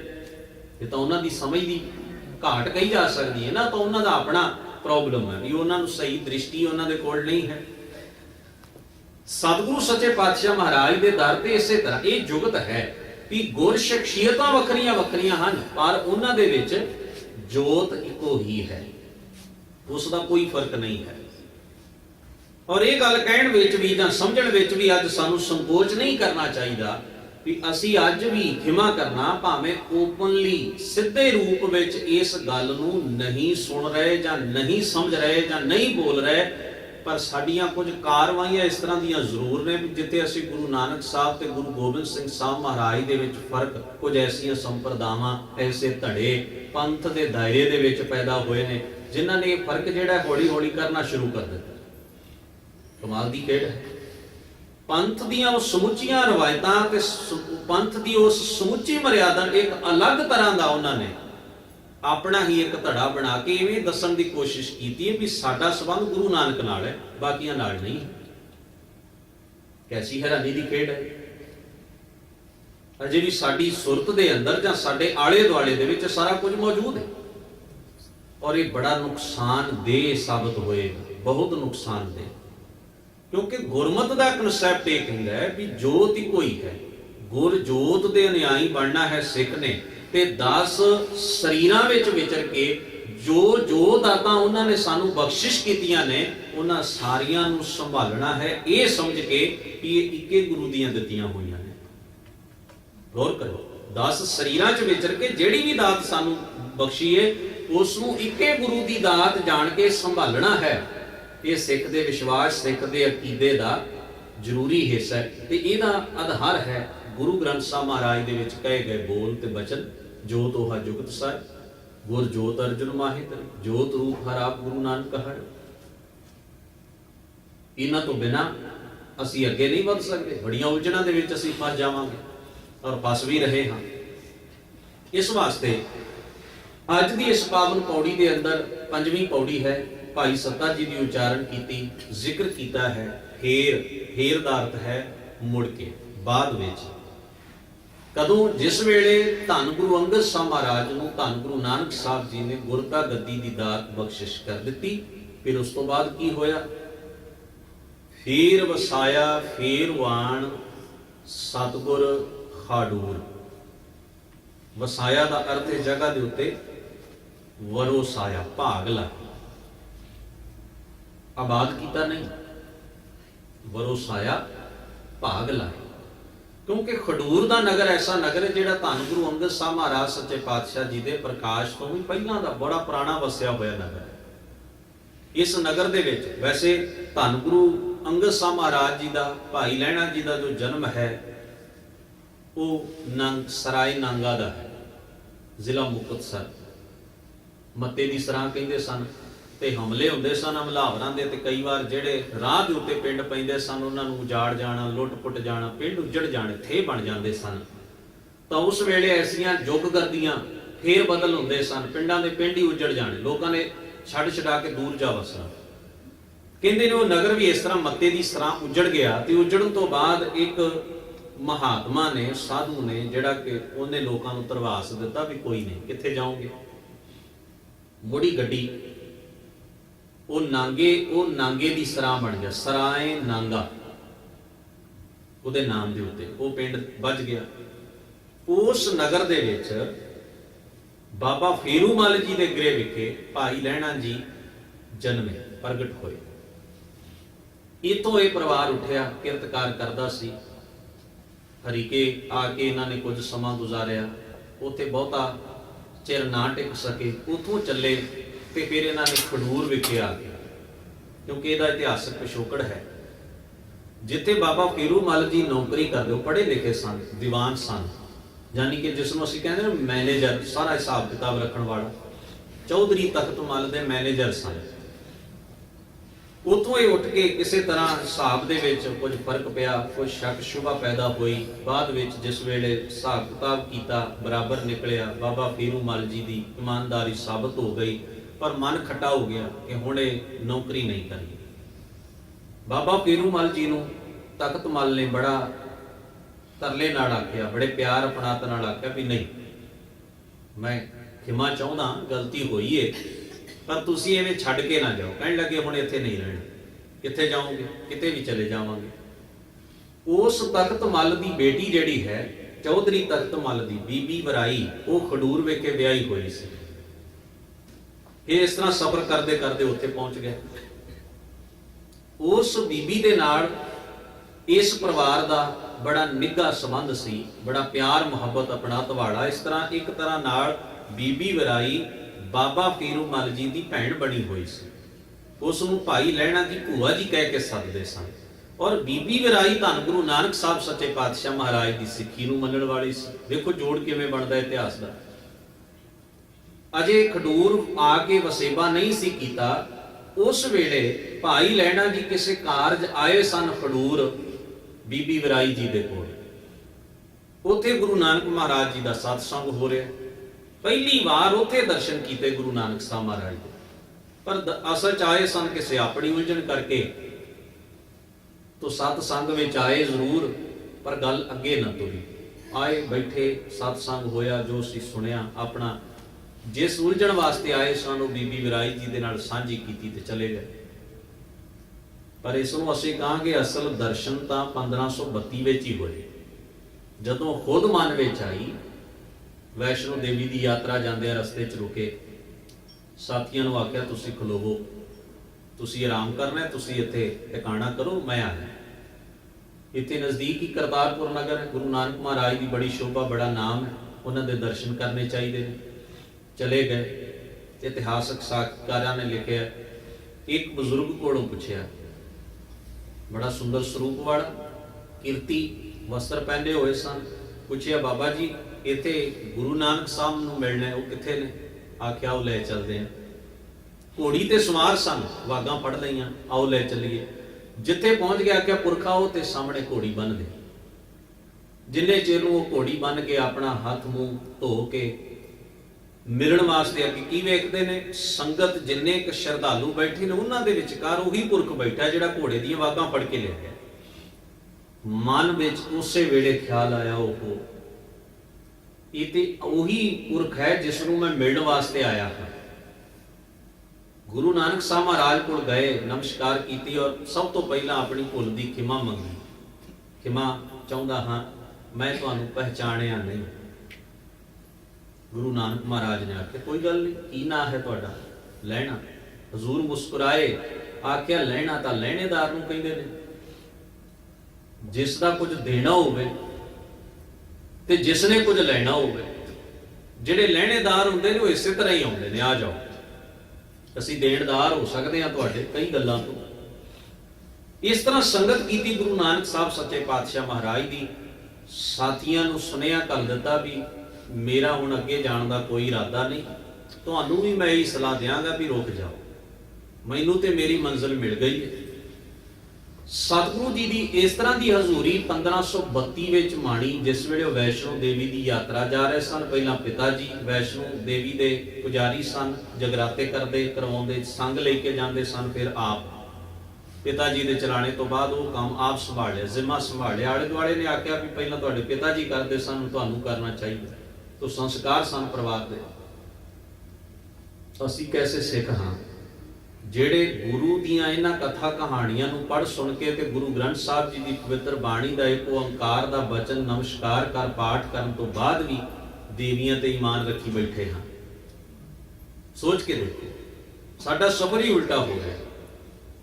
असी खिंडियां पुंडियां ने इस जगह के उत्ते इकट्ठे होना सी, इत्थे इकट्ठे होए हुए भी असी खिंड पुंड रहे हैं। साडी त्रासदी ये है, इहदा भाव ही कोई कढ़िया जा सकता है भी सानू सिੱਖੀ ਦੀ समझ नहीं है। साडे विश्वास विच कमियां हैं, साडे यकीन, साडे भरोसे, साडी शरधा गुरु दे उत्ते जिहड़ी है वो विखावे मात्र है, दिलों नहीं है। जिस दिन दिलों हो जाए लोड़ ही नहीं पई। जिन शरधा राम नाम लगी तेन दूजा चेतना लाया राम, दूजे पासे जाण दी की लोड़। औना छुडों कंत पासरा, सदा रंगीला लाल प्यारा ये महिंजा आसरा। तो सतगुरु सच्चे पातशाह धन गुरु नानक साहब के दर से 7 साल घालना काली नाल परिवार दी जिम्मेवारियां निभाईयां, गुरता गद्दी की प्राप्ति आपां पिछे पढ़ सुन समझ लिया। गुरु नानक महाराज सच्चे पातशाह जी ने आग्या की तुसीं खडूर चले जाना है। वैसे गुरु काल में एक तुसीं खास गल वेखोगे, इतिहास दी भी सांझी करदे हां। गुरु अंगद साहब नूं गुरता गद्दी मिली, वो करतारपुर छड्ड के खडूर आए। बाबा अमरदास साहब नूं गुरता गद्दी प्राप्त हुई, उन्हां खडूर छड्डिया गोइंदवाल चले गए। धन गुरु रामदास महाराज भाई जेठा जी नूं गुरता गद्दी की प्राप्ति हुई गुरु रामदास साहब के रूप दे विच, उन्हां दा बहुता समा अमृतसर गुजरिया। धन गुरु अर्जन साहब महाराज सच्चे पातशाह उत्थे रहे, उन्होंने कई नगर वसाए आले दुआले। 6वें पातशाह महाराज नूं कई कारणा करके पहाड़ां दी गोद विच जाके वसना पिया। करतारपुर कीरतपुर नगर उन्होंने वसाया। इस तरह के कई तुसीं देखोगे बहुत सारा गुरु इतिहास के अंदर उसका एक कारण है। हर परिवार की अपनी एक रिस्पैक्ट है, जिहड़ा किसी महान व्यक्ति के नाल जिहदा कोई संबंध है। सतगुरु महाराज घरेलू उलझना तो बहुत दूर अपने मिशन नूं पूरियां करन वास्ते उत्ते समा लाउण दी इच्छा रखते हैं। इस करके वो बहुते घरेलू उलझना दे विच फसना नहीं चाहते, क्योंकि हर किते ना किते कोई ना कोई ऐसे व्यक्ति की सोच हो सकती है तो महसूस करे भी इन्हां दा करके मेरे मान सम्मान विच घाटा हो रहा। ठीक है भाई, दूर चले गए, ये मकसद ही नहीं है गुरमत का। धन गुरु अर्जन साहब महाराज ने ना एक बार आगरे की संगत नूं ये गल आखी। हजूर कहंदे 4 चीज़ां की पालना करो, करुणा, मैत्री, मुद्दता ते उपेक्षा। उपेक्षा का अर्थ होता है कि तुसी ओपरापन जार करो, भाव जिथे तुहानू लगे ना इस चीज़ तो खराबी पैदा हो सकती है, उपरे जा हो जाओ। उहदे च बहुता खचत होने की जरूरत नहीं, परेशानी पैदा होगी, होर की निकलेगा उस विचों। जिहड़ी चीज़ तो लगे तुहानू भी इत्थे कुछ ना कुछ खराबी हो सकती है, इस जगह के उत्ते उहनू अण सुनिया ते अण देखिया करके पासा ले लो, उहनू कहंदे ने उपेक्षा। ये गुण जे जीवन विच नहीं होएगा, तुसी बार बार इके खड्ड विच डिगदे रहोगे और निकलेगा उस विचों कुछ भी नहीं। सियाणप इस विच है। सतगुरु सच्चे पातशाह महाराज धन गुरु अंगद साहब महाराज आ गए ने खडूर। भाई गुरदास जी ने बड़ी प्यारी गल कही है अपनी वारां दे विच, कहंदे ने सो टिक्का सो छतर सिर, सो टिक्का सो बहना, सोई सच्चा तख्त टिकाई। गुरु नानक हंदी मोर हाथ, गुर अंगद दी देही फिराई। दिता छोड़ करतारपुर, बैठ खडूरे जोत जगाई। जम्मे पूर्व बीजिया, विच विच होर कूड़ी चतुराई।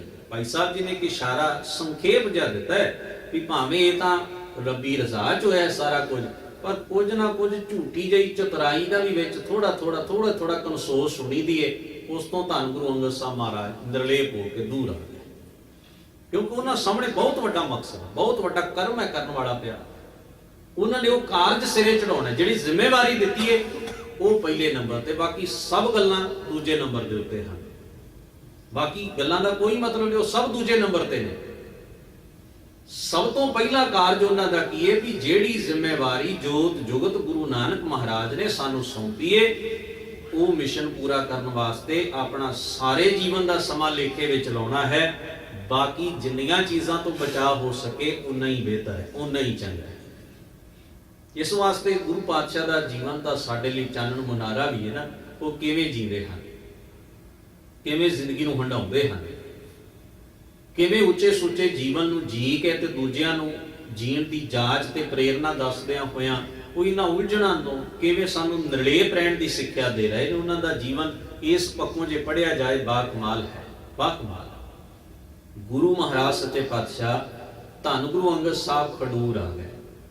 ਇਹ ਨਗਰ ਬੜਾ ਪਹਿਲਾਂ ਦਾ ਹੈ ਔਰ ਇੱਥੇ ਸਤਿਗੁਰੂ ਸੱਚੇ ਪਾਤਸ਼ਾਹ ਨੇ ਇਸ ਨੂੰ ਆ ਕੇ ਵਰੋਸਾਇਆ, ਯਾਨੀ ਕਿ ਭਾਗ ਲਾਏ, ਫੇਰ ਵਸਾਇਆ। ਫੇਰਵਾਨ ਫੇਰੂ ਜੀ ਦੇ ਪੁੱਤਰ ਨੇ, ਭਾਵ ਧੰਨ ਗੁਰੂ ਅੰਗਦ ਸਾਹਿਬ ਮਹਾਰਾਜ ਨੇ, ਸਤਿਗੁਰੂ ਗੁਰੂ ਅੰਗਦ ਸਾਹਿਬ ਨੇ ਖਡੂਰ ਨਗਰ ਨੂੰ ਭਾਗ ਲਾ ਦਿੱਤੇ।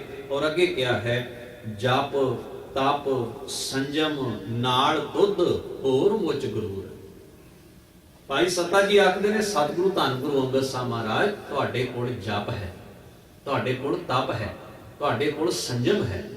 ਇਹ ਤਿੰਨ ਚੀਜ਼ਾਂ ਤਿੰਨੇ ਹੀ ਔਂਕੜ ਸਮੇਤ ਆਈਆਂ ਨੇ। ਜਪ ਵੀ ਔਂਕੜ ਸਮੇਤ ਆਇਆ, ਤਪ ਵੀ ਔਂਕੜ ਸਮੇਤ ਆਇਆ, ਸੰਜਮ ਵੀ ਔਂਕੜ ਸਮੇਤ ਆਇਆ। ਇਹਦਾ ਬਾਣੀ 'ਚ ਜ਼ਿਕਰ। ਹੁਣ ਵੇਖੋ ਇੱਕ ਜਗ੍ਹਾ ਤੇ ਕਿਹਾ ਭਗਤ ਕਬੀਰ ਸਾਹਿਬ ਕਹਿੰਦੇ ਨੇ ਕਿਆ ਜਪ ਕਿਆ ਤਪ ਕਿਆ ਬ੍ਰਤ ਪੂਜਾ, ਜਾ ਕੇ ਹਿਰਦੈ ਭਾਉ ਹੈ ਦੂਜਾ। ਜਾਪ ਤਾਪ ਗਿਆਨ ਸਭ ਧਿਆਨ, ਖਟ ਸ਼ਾਸਤਰ ਸਿਮਰਤ ਵਖਿਆਨ, ਜੋਗ ਅਭਿਆਸ ਕਰਮ ਧਰਮ ਕਿਰਿਆ, ਸਗਲ ਤਿਆਗ ਮਨ ਮਧੇ ਫਿਰਿਆ, ਅਨਕ ਪ੍ਰਕਾਰ ਕੀਏ ਬੋ ਜਤਨਾ, ਪੁੰਨ ਦਾਨ ਹੋਮੇ ਬੋ ਰਤਨਾ, ਸਰੀਰ ਕਟਾਏ ਹੋਮੈ ਕਰ ਰਾਤੀ, ਵਰਤ ਨੇਮ ਕਰੈ ਬੋ ਭਾਂਤੀ, ਨਹੀਂ ਤੁਲ ਰਾਮ ਨਾਮ ਵਿਚਾਰ। ਨਾਨਕ ਗੁਰਮੁਖ ਨਾਮ ਜਪੀਐ ਇੱਕ ਵਾਰ। ਗੁਰੂ ਅਰਜਨ ਸਾਹਿਬ ਕਹਿੰਦੇ ਨਹੀਂ ਤੁਲ ਰਾਮ ਨਾ। ਇਹ ਸਾਰੇ ਕੰਮ ਜਿੰਨੇ ਨੇ ਜਾਪ ਤਾਪ ਗਿਆਨ ਸਭ ਧਿਆਨ, ਇਹ ਸਾਰੇ ਨਹੀਂ ਤੁਲ ਰਾਮ ਨਾਮ ਵਿਚਾਰ। ਇਹ ਰੱਬੀ ਨਾਮ ਦੀ ਵਿਚਾਰ ਦੇ ਤੁਲ ਨਹੀਂ, ਸਭ ਫੋਕਟ ਨੇ, ਨਿਰਾਰਥਕ ਨੇ। ਪਰ ਕਈ ਥਾਈਂ ਤੁਸੀਂ ਪੜੋਗੇ, ਜਿਵੇਂ ਸੋਦਾ ਦਾ ਪਾਠ ਕਰਦੇ ਆ ਤੁਸੀਂ ਇਹ ਸ਼ਬਦ ਪੜ੍ਹਦੇ ਹੋ, ਜਪ ਤਪ ਸੰਜਮ ਧਰਮ ਨਾ ਕਮਾਇਆ, ਸੇਵਾ ਸਾਧ ਨਾ ਜਾਣਿਆ ਹਰ ਰਾਇਆ, ਕਉ ਨਾਨਕ ਹਮ ਨੀਚ ਕਰਮਾ, ਸ਼ਰਨ ਪਰੇ ਕੀ ਰਾਖੋ ਸ਼ਰਮਾ। ਕਿਉਂ ਕਿਹਾ ਗਿਆ? ਦੋ ਗੱਲਾਂ ਕਿਉਂ ਕਹੀਆਂ? ਇੱਕ ਜਗ੍ਹਾ ਕਿਹਾ ਵੀ ਇਹ ਜਾਪ ਤਾਪ ਗਿਆਨ ਸਭ ਧਿਆਨ, ਨਹੀਂ ਤੁਲ ਰਾਮ ਨਾਮ ਵਿਚਾਰੇ, ਰਾਬੀ ਨਾਮ ਦੇ ਤੁਲ ਨਹੀਂ ਹਨ। ਇਹ ਦੂਜਾ ਭਾਉ ਹੈ, ਇਸ ਨੂੰ ਕਬੀਰ ਜੀ ਕਹਿੰਦੇ ਨੇ। ਫਿਰ ਆਪ ਵੀ ਕਿਹਾ ਵੀ ਜਪ ਤਪ ਸੰਜਮ ਧਰਮ, ਮੈਂ ਤਾਂ ਗੁਣ ਨਹੀਂ ਕਮਾਏ, ਹੈ ਵਾਹਿਗੁਰੂ ਮੇਰੇ ਤੇ ਕਰਮ ਬੜੇ ਨੀਚ, ਮੈਨੂੰ ਕਰਨਾ ਚਾਹੀਦਾ ਸੀ ਨਹੀਂ ਕੀਤਾ। ਉੱਥੇ ਭਾਵ ਹੈ ਕਰਮ ਕਾਂਡੀ ਜਪ ਤਪ ਤੋਂ। ਇੱਥੇ ਜਪ ਦਾ ਅਰਥ ਗੁਰਮਤਿ ਦੇ ਵਿੱਚ ਕੀ ਲਿਆ? ਜਪ ਦਾ ਅਰਥ ਹੈ ਸਿਮਰਨ, ਜਪ ਦਾ ਅਰਥ ਹੈ ਰੱਬੀ ਨਾਮ, ਰੱਬੀ ਚੇਤਨਾ, ਰੱਬੀ ਯਾਦ। ਤੇ ਤਪ ਦਾ ਅਰਥ ਹੈ ਘਾਲਣਾ, ਸੇਵਾ, ਹਿੰਮਤੀ ਜੀਵਨ, ਉਦਮਸ਼ੀਲ, ਚੰਗੇ ਪਾਸੇ ਦੀ ਘਾਲਣਾ, ਘਾਲਣੀ ਇਹਨੂੰ ਤਪ ਕਿਹਾ। ਉਹ ਤਪ ਨਹੀਂ ਨੰਗਾ ਜਿਸਮ ਕਰਕੇ ਸਰੀਰ ਨੂੰ ਖਪਾਈ ਜਾਣਾ, ਉਹ ਤਪ ਨੂੰ ਪ੍ਰਵਾਨ ਨਹੀਂ ਕੀਤਾ ਗੁਰਮਤਿ। ਇੱਥੇ ਤਪ ਕੀ ਹੈ? ਘਾਲਣਾ, ਘਾਲ, ਚੰਗੇ ਪਾਸੇ ਦਾ ਉਦਮ ਯਤਨ ਕਰਨਾ।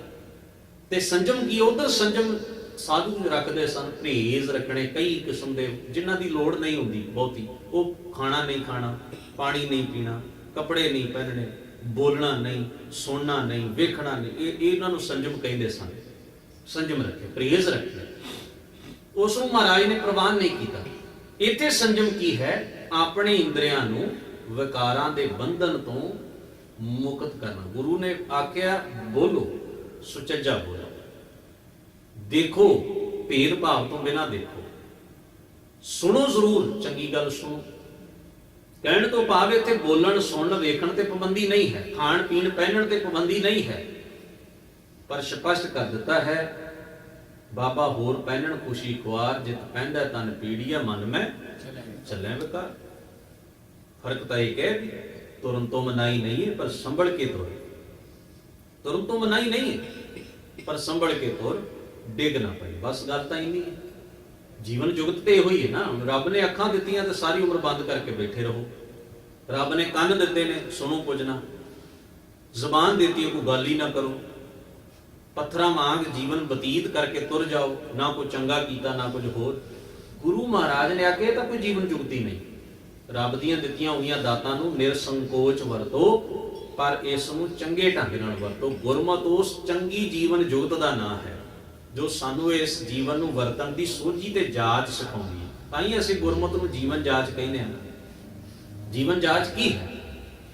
ਇਸ ਵਾਸਤੇ ਸਤਿਗੁਰੂ ਸੱਚੇ ਪਾਤਸ਼ਾਹ ਜੀ ਦੇ ਨਾਲ ਇਹ 3 ਸ਼ਬਦ ਜੋੜੇ: ਜਪ, ਰੱਬੀ ਸਿਮਰਨ, ਰੱਬੀ ਯਾਦ। ਤਪ, ਸੁਚੱਜੇ ਪਾਸੇ ਦੀ ਘਾਲਣਾ, ਸੇਵਾ, ਕਮਾਈ। ਤੇ ਸੰਜਮ, ਵਿਕਾਰਾਂ ਤੋਂ ਆਪਣੇ ਇੰਦਰੀਆਂ ਨੂੰ ਮੁਕਤ ਰੱਖਣਾ। ਇਹ ਸੰਜਮ ਹੈ, ਪਰਹੇਜ਼ ਹੈ। ਹੇ ਗੁਰੂ ਅੰਗਦ ਸਾਹਿਬ ਮਹਾਰਾਜ, ਇਹ 3 ਵੱਡੇ ਗੁਣ ਤੁਹਾਡੇ ਕੋਲ ਹਨ, ਤੁਹਾਡੇ ਨਾਲ ਹਨ। ਜਪ, ਤਪ, ਸੰਜਮ ਨਾਲ ਤੁਧ ਤੇਰੇ ਕੋਲ ਹਨ। ਇਹ ਤਾਂ ਤੇਰੇ ਨਾਲ ਨਾਲ ਚੱਲਦੇ ਨੇ। ਹੋਰ ਮੁੱਚ ਗੁਰੂਰ, ਹੋਰ ਬਾਕੀ ਦੁਨੀਆ ਵੱਲ ਜਿਸ ਵੇਲੇ ਵੇਖੀਦਾ ਹੈ ਨਾ, ਹੇ ਗੁਰੂ ਅੰਗਦ ਸਾਹਿਬ ਮਹਾਰਾਜ, ਮੁੱਚ ਦਾ ਤੇ ਬਹੁਤ ਵੱਡਾ ਹੰਕਾਰ ਚੁੱਕੀ ਬੈਠਾ ਹੈ ਹਰ ਬੰਦਾ, ਬਹੁਤ ਵੱਡਾ ਹੰਕਾਰ। ਪਰ ਤੁਸੀਂ ਇੰਨੇ ਰੱਬੀ ਗੁਣ ਹੁੰਦਿਆਂ ਹੋਇਆਂ ਵੀ ਨਿਮਰਤਾ ਵਿੱਚ ਹੋ, ਹਲੇਮੀ ਵਿੱਚ ਹੋ, ਸਹਿਜ ਵਿੱਚ ਹੋ। ਲੱਭ ਵਿਣਾਹੇ ਮਾਨਸਾਂ ਜਿਉਂ ਪਾਣੀ ਬੂਰ। ਤੀਸਰੀ ਪੰਕਤੀ ਵਿੱਚ ਆਖਿਆ, ਕਹਿਣ ਲੱਗੇ ਲੱਭ। ਲੱਭ ਦਾ ਅਰਥ ਹੁੰਦਾ ਹੈ ਚਸਕਾ। ਵੈਸੇ ਜਿਸ ਵੇਲੇ ਤੁਸੀਂ ਆਨੰਦ ਸਾਹਿਬ ਦਾ ਪਾਠ ਕਰਦੇ ਹੋ ਨਾ, 3 ਸ਼ਬਦ ਇੱਕ ਹੀ ਪੰਕਤੀ ਚ ਆਉਂਦੇ ਨੇ। ਲੱਭ, ਲੋਭ ਵਿੱਚ ਹੰਕਾਰ ਆਉਂਦਾ। ਲੱਭ, ਲੋਭ, ਅਹੰਕਾਰ, ਤਜ ਤ੍ਰਿਸ਼ਨਾ। ਹੁਣ ਤ੍ਰਿਸ਼ਨਾ, ਲੋਭ ਤੇ ਲੱਭ, ਤਿੰਨਾਂ ਦਾ ਆਪਸ ਵਿੱਚ ਬੜਾ ਗਹਿਰਾ ਸੰਬੰਧ ਹੈ। ਵੈਸੇ ਤੇ ਹਰ ਵਿਕਾਰ ਹੀ ਦੂਸਰੇ ਵਿਕਾਰ ਨੂੰ ਸੱਦਾ ਦਿੰਦਾ ਹੈ, ਪਰ ਇਹ ਤਿੰਨਾਂ ਦਾ ਤੇ ਬਹੁਤ ਨਜ਼ਦੀਕੀ ਸੰਬੰਧ ਹੈ ਆਪਸ ਦਾ। ਯਾਨੀ ਕਿ 3 ਲੈਵਲ ਨੇ ਵੱਖਰੇ ਵੱਖਰੇ। ਲੱਭ ਦਾ ਅਰਥ ਹੈ ਚਸਕਾ। ਚਸਕਾ ਪੈ ਗਿਆ ਕਿਸੇ ਚੀਜ਼ ਦਾ, ਉਹ ਚਸਕਾ ਪੂਰਾ ਕਰਨ ਵਾਸਤੇ ਜਿਹੜੀ ਬੇਚੈਨੀ ਹੁੰਦੀ ਹੈ, ਉਹ ਲੋਭ ਹੈ। ਤੇ ਹੱਦੋਂ ਵੱਧ ਵਧੀ ਹੋਈ ਅਵਸ ਵੀ ਜਿਹਦੀ ਪੂਰੀ ਨਾ ਹੋ ਸਕੇ, ਗੱਲ ਹੀ ਨਾ ਬਣੇ। ਹੁਣ ਲਾ ਇਲਾਜ ਬਿਮਾਰੀ ਉਹ ਤ੍ਰਿਸ਼ਨਾ ਹੈ। ਤਿੰਨਾਂ ਦਾ ਆਪਸ ਵਿੱਚ ਬੜਾ, ਯਾਨੀ ਕਿ ਪਹਿਲਾ 1 ਕਦਮ, ਦੂਜਾ ਤੇ ਤੀਜਾ, 3 ਕਦਮ ਹੋ ਗਏ। ਇਸ ਵਾਸਤੇ ਲੱਭ, ਵਿਣਾਹੇ ਮਾਨਸਾਂ, ਇਹ ਲੱਭ ਚਸਕਾ ਜਿਹੜਾ ਇਹ ਮਨੁੱਖਾਂ ਨੂੰ ਇਵੇਂ ਗਰਕ ਕਰਦਾ, ਖੁਆਰ ਕਰਦਾ ਹੈ, ਨਾਸ਼ ਕਰਦਾ ਹੈ। ਵਿਨਾਸ਼, ਨਾਸ਼ ਕਰ ਦਿੰਦਾ ਹੈ। ਜਿਉਂ ਪਾਣੀ ਬੂਰ, ਜਿਵੇਂ ਪਾਣੀ ਦੀ ਸ਼ੁੱਧਤਾ ਨੂੰ ਜਾਲਾ ਖਰਾਬ ਕਰ ਦਿੰਦਾ ਹੈ। ਹਰਾ ਹਰਾ ਜਾਲਾ ਨਹੀਂ ਪਾਣੀ ਦੇ ਉੱਤੇ ਆ ਜਾਂਦਾ। ਜਿਵੇਂ ਵੈਸੇ ਪਾਣੀ ਸਾਫ਼ ਹੋਵੇ, ਜ਼ਮੀਨ ਦਾ ਤਲ ਵੇਖਿਆ ਜਾ ਸਕਦਾ, ਪਰ ਪਾਣੀ ਦੇ ਉੱਤੇ ਜਾਲਾ ਆ ਜਾਏ, ਗੰਦਾ ਹੋ ਜਾਂਦਾ, ਮਲੀਨ ਹੋ ਜਾਂਦਾ, ਉਹਦੇ 'ਚ ਕਿਰਮ ਚੱਲ ਪੈਂਦੇ ਨੇ ਤੇ ਜ਼ਮੀਨ ਦਾ ਥੱਲਾ ਨਹੀਂ ਨਜ਼ਰ ਆਏਗਾ। ਇਸੇ ਤਰ੍ਹਾਂ ਲੱਭ ਮਨੁੱਖਾਂ ਦੇ ਜੀਵਨ ਨੂੰ ਤਬਾਹ ਕਰਦਾ ਹੈ, ਜਿਵੇਂ ਹਰਾ ਜਾਲਾ ਪਾਣੀ ਦੇ ਉੱਤੇ ਛਾ ਕੇ ਉਸ ਨੂੰ ਖਰਾਬ ਕਰ ਦਿੰਦਾ ਹੈ। ਵਰਿਆ ਦਰਗਾਹ ਗੁਰੂ ਕੀ ਕੁਦਰਤੀ ਨੂਰ। ਚੌਥੀ ਪੰਕਤੀ ਵਿੱਚ ਆ ਕੇ ਗੁਰੂ ਅੰਗਦ ਸਾਹਿਬ ਮਹਾਰਾਜ ਦੀ ਦਰਗਾਹ, ਦਰਬਾਰ ਦੇ ਵਿੱਚ ਵਰ ਰਿਹਾ ਹੈ, ਵਰਸ ਰਿਹਾ ਹੈ ਕੀ ਕੁਦਰਤੀ ਨੂਰ। ਰੱਬੀ ਪ੍ਰਕਾਸ਼ ਪੈ ਰਿਹਾ ਹੈ। ਕੁਦਰਤੀ, ਰੱਬੀ, ਨੂਰ ਦਾ ਅਰਥ ਹੈ ਚਾਨਣ, ਪ੍ਰਕਾਸ਼। ਅਕਾਲ ਪੁਰਖ ਦੀ ਬੰਦਗੀ ਦਾ, ਰੱਬੀ ਗੁਣਾਂ ਦਾ, ਗੁਰਮਤਿ ਦੇ ਇਸ ਫਲਸਫੇ ਦਾ ਚਾਨਣ ਪੈ ਰਿਹਾ ਹੈ, ਪ੍ਰਕਾਸ਼ ਪੈ ਰਿਹਾ ਹੈ। ਗੁਰੂ ਦੇ ਦਰਬਾਰ ਦੇ ਵਿੱਚ ਇਹ ਕੁਦਰਤੀ ਨੂਰ ਹਰ ਇੱਕ ਨੂੰ ਵੰਡਿਆ ਜਾ ਰਿਹਾ ਹੈ। ਜਿਤ ਸੋ ਹਾਥ ਨ ਲੱਭਈ ਤੂੰ ਉਹ ਠਰੂਰ। ਜਿਤ, ਜਿਸ ਦਾ, ਹਾਥ ਦਾ ਅਰਥ ਹੁੰਦਾ ਹੈ ਥਾਪ ਹੋਣਾ। ਹਾਥ ਹੋਵੇ ਅਸਗਾ, ਆਪਾਂ ਜਪਜੀ ਸਾਹਿਬ ਦੀ ਬਾਣੀ 'ਚ ਪੜ੍ਹਦੇ ਹਾਂ, ਹਾਥ ਦਾ ਅਰਥ ਹੁੰਦਾ ਥਾਪ ਹੋਣਾ। ਇਸ ਚੀਜ਼ ਦੀ ਥਾਂ ਨਹੀਂ ਪਾਈ ਜਾ ਸਕਦੀ, ਉਹਨੂੰ ਕਹਿੰਦੇ ਇਸ ਚੀਜ਼ ਦਾ ਹਾਥ ਨਹੀਂ ਪਾਇਆ ਜਾ ਸਕਦਾ, ਭਾਵ ਇਹਦਾ ਦੂਜਾ ਬੰਨਾ ਨਹੀਂ ਲੱਭਿਆ ਜਾ ਸਕਦਾ, ਅਖੀਰ ਹੋੜ, ਅੰਤ ਨਹੀਂ। ਇਸ ਵਾਸਤੇ ਸ਼ਬਦ ਕਿਹਾ, ਜੇਤ ਸੁਹਾਤ ਨਾ ਲੱਭਈ ਤੂੰ ਉਹ ਠਰੂਰ। ਹੇ ਗੁਰੂ, ਤੂੰ ਸਮੁੰਦਰ ਹੈ, ਪਰ ਠੰਡਾ ਠਾਰ, ਸ਼ਾਂਤ, ਸੀਤਲ। ਤੇਰੇ 'ਚ ਵਿਕਾਰਾਂ ਦੀ ਤਪਸ਼ ਨਹੀਂ, ਗਰਮੀ ਨਹੀਂ, ਨਾ ਕੋਈ ਈਰਖਾ, ਨਾ ਕ੍ਰੋਧ, ਨਾ ਹਉਮੈ। ਇਹ ਅੱਗ ਹੈ, ਗਰਮੀ ਹੈ। ਤ੍ਰਿਸ਼ਨਾ ਨੂੰ ਅੱਗ ਕਿਹਾ। ਵੈਸੇ ਬਾਣੀ 'ਚ ਵੀ ਸ਼ਬਦ ਆਇਆ, ਧਿਆਨ ਦੇਣਾ, ਜਿਸ ਜਗ੍ਹਾ ਦੇ ਉੱਤੇ ਕਿਹਾ ਗਿਆ ਹੈ, ਹੰਸ ਹੇਤ ਲੋਭ ਕੋਪ ਚਾਰੇ ਨਦੀਆਂ ਅੱਗ। ਭਾਵੇਂ ਦੱਜੈ ਨਾਨਕਾ ਤਰੀਐ ਕਰਮੀ ਲੱਗ। ਹਿੰਸਾ ਨੂੰ, ਮੋਹ ਨੂੰ, ਚਸਕੇ ਨੂੰ ਤੇ ਕ੍ਰੋਧ ਨੂੰ, 4 ਨਦੀਆਂ ਆਖਿਆ, ਅੱਗ ਦੀਆਂ ਨਦੀਆਂ ਨੇ। ਕਹਿੰਦੇ ਜਿਹੜਾ ਡਿੱਗਿਆ ਗਰਕ ਹੋ ਗਿਆ। ਇਸ ਵਾਸਤੇ ਸੁਚੇਤ ਕਰਦੇ ਆ ਕਿਹਾ, ਇਹਨਾਂ ਤੋਂ ਬਚ ਕੇ ਰਹਿਣਾ। ਤੇ ਗੁਰੂ ਅੰਗਦ ਸਾਹਿਬ ਮਹਾਰਾਜ ਦੇ ਪਰਥਾਈ ਕੀ ਕਹਿ ਰਹੇ ਨੇ? ਆਖਿਆ ਜਿਤ ਸੋ ਹਾਥ ਨ ਲੱਭ, ਜਿਹਦੀ ਥਾਂ ਨਹੀਂ ਨਾ ਪਾਈ ਜਾ ਸਕਦੀ। हे ਗੁਰੂ ਅੰਗਦ ਸਾਹਿਬ ਮਹਾਰਾਜ, ਤੂੰ ਉਹ ਠੰਡਾ ਠਾਰ ਸੀਤਲ ਸਮੁੰਦਰ ਹੈ, ਤੂੰ ਉਹ ਠਰੂਰ, ਨੌ ਨਿਧ ਨਾਮ ਨਿਧਾਨ ਹੈ ਤੁਧ ਵਿੱਚ ਭਰਪੂਰ। ਰੱਬੀ ਨਾਮ ਦਾ ਖਜ਼ਾਨਾ ਤੇਰੇ ਵਿੱਚ ਭਰਪੂਰ ਹੈ। ਨੌ ਨਿਧ, ਨੌ ਦਾ ਅਰਥ ਹੁੰਦਾ ਹੈ ਗਿਣਤੀ ਵਾਚਕ ਨੌ, ਨਿਧ ਦਾ ਅਰਥ ਹੁੰਦਾ ਹੈ ਖਜ਼ਾਨਾ। ਭਾਰਤੀ ਪਰੰਪਰਾ ਦੇ ਵਿੱਚ ਇਹ ਸ਼ਬਦ ਬੜਾ ਪ੍ਰਚਲਿਤ ਹੈ, ਕਿਉਂਕਿ ਇੱਕ ਦੇਵੀ ਹੈ ਲక్ష్ਮੀ, ਜਿਹੜੀ ਧਨ ਦੀ ਦੇਵੀ ਮੰਨੀ ਗਈ, ਉਹਦੀ ਪੂਜਾ ਦੀਵਾਲੀ ਵੈਸੇ ਉਹਦੀ ਪੂਜਾ ਦਾ ਵਿਧਾਨ ਹੈ, ਲੋਕ ਉਹਦੀ ਪੂਜਾ ਕਰਦੇ ਨੇ, ਸਾਡੇ ਘਰ ਮਾਇਆ ਆਏਗੀ। ਔਰ ਕੁਬੇਰ ਦੀ ਪੂਜਾ, ਕੁਬੇਰ ਧਨ ਦਾ ਦੇਵਤਾ ਹੈ, ਮੰਨਿਆ ਗਿਆ ਉਹਦੇ 9 ਖਜ਼ਾਨੇ ਨੇ, ਜਿਹਦੇ ਸਾਰੀਆਂ ਸੰਪਦਾ, ਸਾਰੀ ਦੌਲਤ, ਹਰ ਇੱਕ ਚੀਜ਼ ਉਹਦੇ, ਉਹ 9 ਖਜ਼ਾਨੇ ਕੁਬੇਰ ਦੇ ਨੇ, ਤੇ ਕੁਬੇਰ ਨੂੰ 9 ਖਜ਼ਾਨਿਆਂ ਦਾ ਮਾਲਕ ਮੰਨਿਆ ਜਾਂਦਾ। ਉਥੋਂ ਇਹ 9 ਨਿਧ ਸ਼ਬਦ ਜਿਹੜਾ ਸਫਰ ਕਰਕੇ ਆਇਆ। ਧੰਨ ਗੁਰੂ ਗ੍ਰੰਥ ਸਾਹਿਬ ਮਹਾਰਾਜ ਦੀ ਬਾਣੀ ਦੇ ਵਿੱਚ 9 ਨਿਧ ਰੱਬੀ ਗੁਣਾਂ ਨੂੰ ਆਖਿਆ ਗਿਆ। ਅਸਲ ਖਜ਼ਾਨਾ ਕੀ ਹੈ? ਰੱਬੀ ਗੁਣ। ਇੰਨੀ ਦੌਲਤ ਹੈ ਮੇਰੇ ਕੋਲ, ਇਹ ਕੋਈ ਖੂਬੀ ਨਹੀਂ ਹੈ, ਇੱਕ ਮਾਮੂਲੀ ਖੂਬੀ ਹੈ, ਪਰ ਸਬਰ ਵੀ ਹੈ ਮੇਰੇ ਕੋਲ, ਸਭ ਤੋਂ ਵੱਡੀ ਖੂਬੀ ਹੈ। ਹੋ ਸਕਦਾ ਜਿੰਨੀ ਦੌਲਤ ਹੋਵੇ ਮੇਰੀ ਭੁੱਖੀ ਨਾ ਦੂਰ ਹੋਈ ਹੋਵੇ, ਅਜੇ ਵੀ ਮੇਰੀ ਤਮੰਨਾ ਵੀ ਹੋਰ ਹੋਵੇ, ਹੋਰ ਹੋਵੇ, ਹੋਰ ਹੋਵੇ। ਜ਼ਿੰਦਗੀ ਦਾ ਸਫ਼ਰ ਮੁੱਕ ਜਾਂਦਾ, ਹੋਰ ਵਾਲੀ ਸਥਿਤੀ ਨਹੀਂ ਖਤਮ ਹੁੰਦੀ। ਪਰ ਜੇ ਸਬਰ ਹੈ ਤਾਂ ਜਿੰਨਾ ਵੀ ਹੈ ਮੈਂ ਖੁਸ਼ ਹਾਂ। ਹੁਣ ਸਭ ਤੋਂ ਵੱਡਾ ਖਜ਼ਾਨਾ ਕੀ ਹੋਇਆ? ਸਬਰ ਹੀ ਹੋਇਆ ਨਾ, ਸੰਤੋਖ ਹੋਇਆ, ਸਿਦਕ ਹੋਇਆ। ਇਸ ਵਾਸਤੇ ਨਾ ਰੱਬੀ ਗੁਣਾਂ ਨੂੰ ਗੁਰੂ ਸਾਹਿਬ ਜੀ ਨੇ 9 ਨਿਧ ਆਖਿਆ। 9 ਨਿਧ, 9 ਨਿਧ ਨਾਮ ਨਿਧਾਨ ਹੈ, 9 ਨਿਧ ਰੂਪੀ ਰੱਬੀ ਨਾਮ ਦਾ ਖਜ਼ਾਨਾ 9 ਨਿਧ ਦੇ ਰੂਪ ਦੇ ਵਿੱਚ ਤੇਰੇ ਕੋਲ, ਤੂੰ ਭਰਿਆ ਪਿਆ ਹੈ ਐਸੀ ਦੌਲਤ ਦੇ ਨਾਲ, ਤੁਧ ਵਿੱਚ ਭਰਪੂਰ। ਨਾਲ ਆਖਿਆ ਨਿੰਦਾ ਤੇਰੀ ਜੋ ਕਰੇ ਸੋ ਵੰਝੈ ਚੂਰ।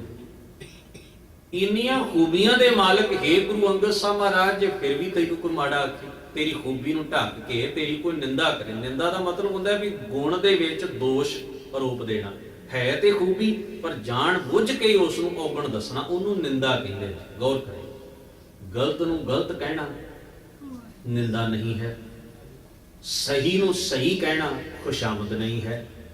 ਜੇ ਤੁਸੀਂ ਸਹੀ ਨੂੰ ਗਲਤ ਆਖਦੇ ਹੋ ਫਿਰ ਨਿੰਦਾ ਹੈ, ਤੇ ਜੇ ਤੁਸੀਂ ਗਲਤ ਨੂੰ ਸਹੀ ਆਖਦੇ ਹੋ ਤੇ ਚਾਪਲੂਸੀ ਹੈ। ਹੈ ਤੇ ਗਲਤੀ, ਪਰ ਤੁਸੀਂ ਚਾਪਲੂਸੀ ਕਰ ਰਹੇ ਹੋ ਵੀ ਨਾ ਹੀ ਕਹਿਣਾ ਪਵੇ ਨਿੱਜੀ ਫਾਇਦੇ ਵਾਸਤੇ, ਇਹ ਚਾਪਲੂਸੀ ਹੈ, ਇਹ ਖੁਸ਼ਾਮਦ ਹੈ। ਜਿਹੜੇ ਗੁਰੂ ਗ੍ਰੰਥ ਸਾਹਿਬ 'ਚ ਜ਼ਿਕਰ ਹੈ ਨਾ ਵੀ ਉਸਤਤ ਨਿੰਦਾ ਦਊ ਤਿਆਗੋ, ਇਸ ਪੱਖ ਤੋਂ ਹੈ। ਔਰ ਦੂਜੇ ਇਸ ਪੱਖ ਤੋਂ ਸੱਚ ਦੇ ਰਾਹ ਤੇ ਤੁਰਦੇ ਹੋ, ਉਸਤਤ ਤੇ ਨਿੰਦਾ ਦੋਵਾਂ ਚੀਜ਼ਾਂ ਵੱਲੋਂ ਆਪਣੀ ਸੁਰਤ ਨੂੰ ਉੱਚਿਆ ਰੱਖੇ, ਤੇ ਦੁਨੀਆ ਦੀ ਝੂਠੀ ਖੁਸ਼ਾਮਦ ਵਿੱਚ ਤੇ ਦੁਨੀਆ ਦੀ ਨਿੰਦਾ ਦੇ ਵਿੱਚ ਮੁਬਤਲਾ ਗ੍ਰਸਤ ਨਾ ਹੋਈ, ਉੱਪਰ ਰਹੀ। ਇਸ ਵਾਸਤੇ ਗਰੀਬ ਨਵਾਜ਼ ਪਾਤਸ਼ਾਹ ਕਹਿੰਦੇ ਨੇ ਨਿੰਦਾ ਤੇਰੀ ਜੋ ਕਰੇ, ਤੇਰੇ ਗੁਣਾਂ ਨੂੰ ਪਾਸੇ ਕਰਕੇ, ਨਜ਼ਰਅੰਦਾਜ਼ ਕਰਕੇ, ਜਿਹੜਾ ਤੈਨੂੰ ਜਾਣ ਬੁੱਝ ਕੇ ਤੇਰੇ ਚ ਔਗਣ ਦੋਸ਼ ਕੱਢੇ ਦੱਸੇ, ਸੋ ਵੰਝੈ ਚੂਰ, ਉਹ ਆਤਮਿਕ ਤੌਰ ਤੇ ਤਬਾਹ ਹੋ ਜਾਂਦਾ ਹੈ। ਇਹ ਕੋਈ ਸ਼ਰਾਪ ਨਹੀਂ ਹੈ। ਕਿਵੇਂ ਹੋ ਜਾਂਦਾ? ਕਿਉਂਕਿ ਉਹ 24 ਘੰਟੇ ਔਗਣਾਂ ਦਾ ਹੀ ਭਾਰ ਢੋਂਦਾ ਰਹਿੰਦਾ, ਉਹਦੀ ਸੁਰਤ ਵਿੱਚ ਹਮੇਸ਼ਾ ਕਲਪਨਾ ਔਗਣਾਂ ਦੀ ਚੱਲਦੀ ਹੈ। ਉਹ ਜਿੱਥੇ ਵੀ ਵੇਖਦਾ ਹੈ ਔਗਣ ਹੀ ਲੱਭਣ ਦੀ ਕੋਸ਼ਿਸ਼ ਕਰਦਾ ਹੈ। ਤਾਂ ਜੋ ਉਹ ਇਕੱਠਾ ਕਰ ਰਿਹਾ ਪਿਆਰਿਓ, ਉਹਦੇ ਮੁਤਾਬਕ ਹੀ ਉਹਦਾ ਜੀਵਨ ਬਣਨਾ ਹੈ ਨਾ। ਉਹਦੇ ਹੁਣ ਮੈਂ ਜੇ ਜ਼ਹਿਰ ਪੀਤੀ ਜਾ ਰਿਹਾ ਤਾਂ ਉਹ ਰਿਐਕਸ਼ਨ ਤਾਂ ਮੇਰੇ ਉੱਤੇ ਉਹੀ ਹੋਣਾ ਹੈ ਜੋ ਮੈਂ ਖੁਰਾਕ ਲੈ ਰਿਹਾ। ਫਰਕ ਕੇਵਲ ਇੰਨਾ ਹੈ, ਜਿਹੜੀ ਚੀਜ਼ ਮੈਂ ਹੰਢਾ ਰਿਹਾ ਮਨ ਕਰਕੇ, ਸੁਰਤ ਕਰਕੇ, ਵਿਹਾਰ ਕਰਕੇ, ਉਸੇ ਚੀਜ਼ ਦਾ ਹੀ ਰਿਐਕਸ਼ਨ ਹੋਏਗਾ ਨਾ ਮੇਰੇ ਉੱਤੇ, ਇਫੈਕਟ ਤੇ ਉਸੇ ਦਾ ਹੀ ਪੈਣਾ ਹੈ ਨਾ। ਜੋ ਚੀਜ਼ ਮੇਰੇ ਕੋਲ ਹੈ ਹੀ ਨਹੀਂ, ਉਹਦਾ ਮੈਂ ਆਨੰਦ ਕਿਵੇਂ ਲੈ ਸਕਦਾ? ਤਾਂ ਜੇ ਮੇਰੇ ਪੱਲੇ ਔਗਣ ਹੈ, ਮੈਂ ਔਗਣ ਹੀ ਦੇਖਾਂਗਾ, ਨਿੰਦਾ ਹੀ ਕਰਾਂਗਾ, ਕੂੜ ਕਪਟ ਦੇ ਵਿੱਚ ਹੀ ਸੁਰਤ ਲੱਗੀ ਰਹੇਗੀ ਹਮੇਸ਼ਾ। ਇਹਨਾਂ ਚੀਜ਼ਾਂ ਚੁਝਿਆ ਹੋਇਆ ਮੇਰਾ ਕੀ ਹਸ਼ਰ ਹੋਏਗਾ? ਇਹਦਾ ਭਾਵ ਹੈ ਇਹ ਜ਼ਹਿਰ ਪੀ ਪੀ ਕੇ ਮੈਂ ਆਤਮਿਕ ਤੌਰ ਉੱਤੇ ਇੰਨਾ ਕੁ ਔਗਣਾ 'ਚ ਰੁੱਝ ਜਾਵਾਂਗਾ ਕਿ ਆਤਮਿਕ ਜੀਵਨ ਮੇਰੇ ਕੋਲੋਂ ਹਮੇਸ਼ਾ ਵਾਸਤੇ ਦੂਰ ਰਹਿ ਜਾਏ। ਵੰਝੈ ਚੂਰ, ਚੂਰ ਚੂਰ ਹੋ ਜਾਂਦਾ ਹੈ, ਨਾਸ਼ ਹੋ ਜਾਂਦਾ ਹੈ ਆਤਮਿਕ ਤੌਰ ਉੱਤੇ। ਨੇੜੇ ਦਿਸੈ ਮਾਤ ਲੋਕ ਤੁਧ ਸੁਝੈ ਦੂਰ।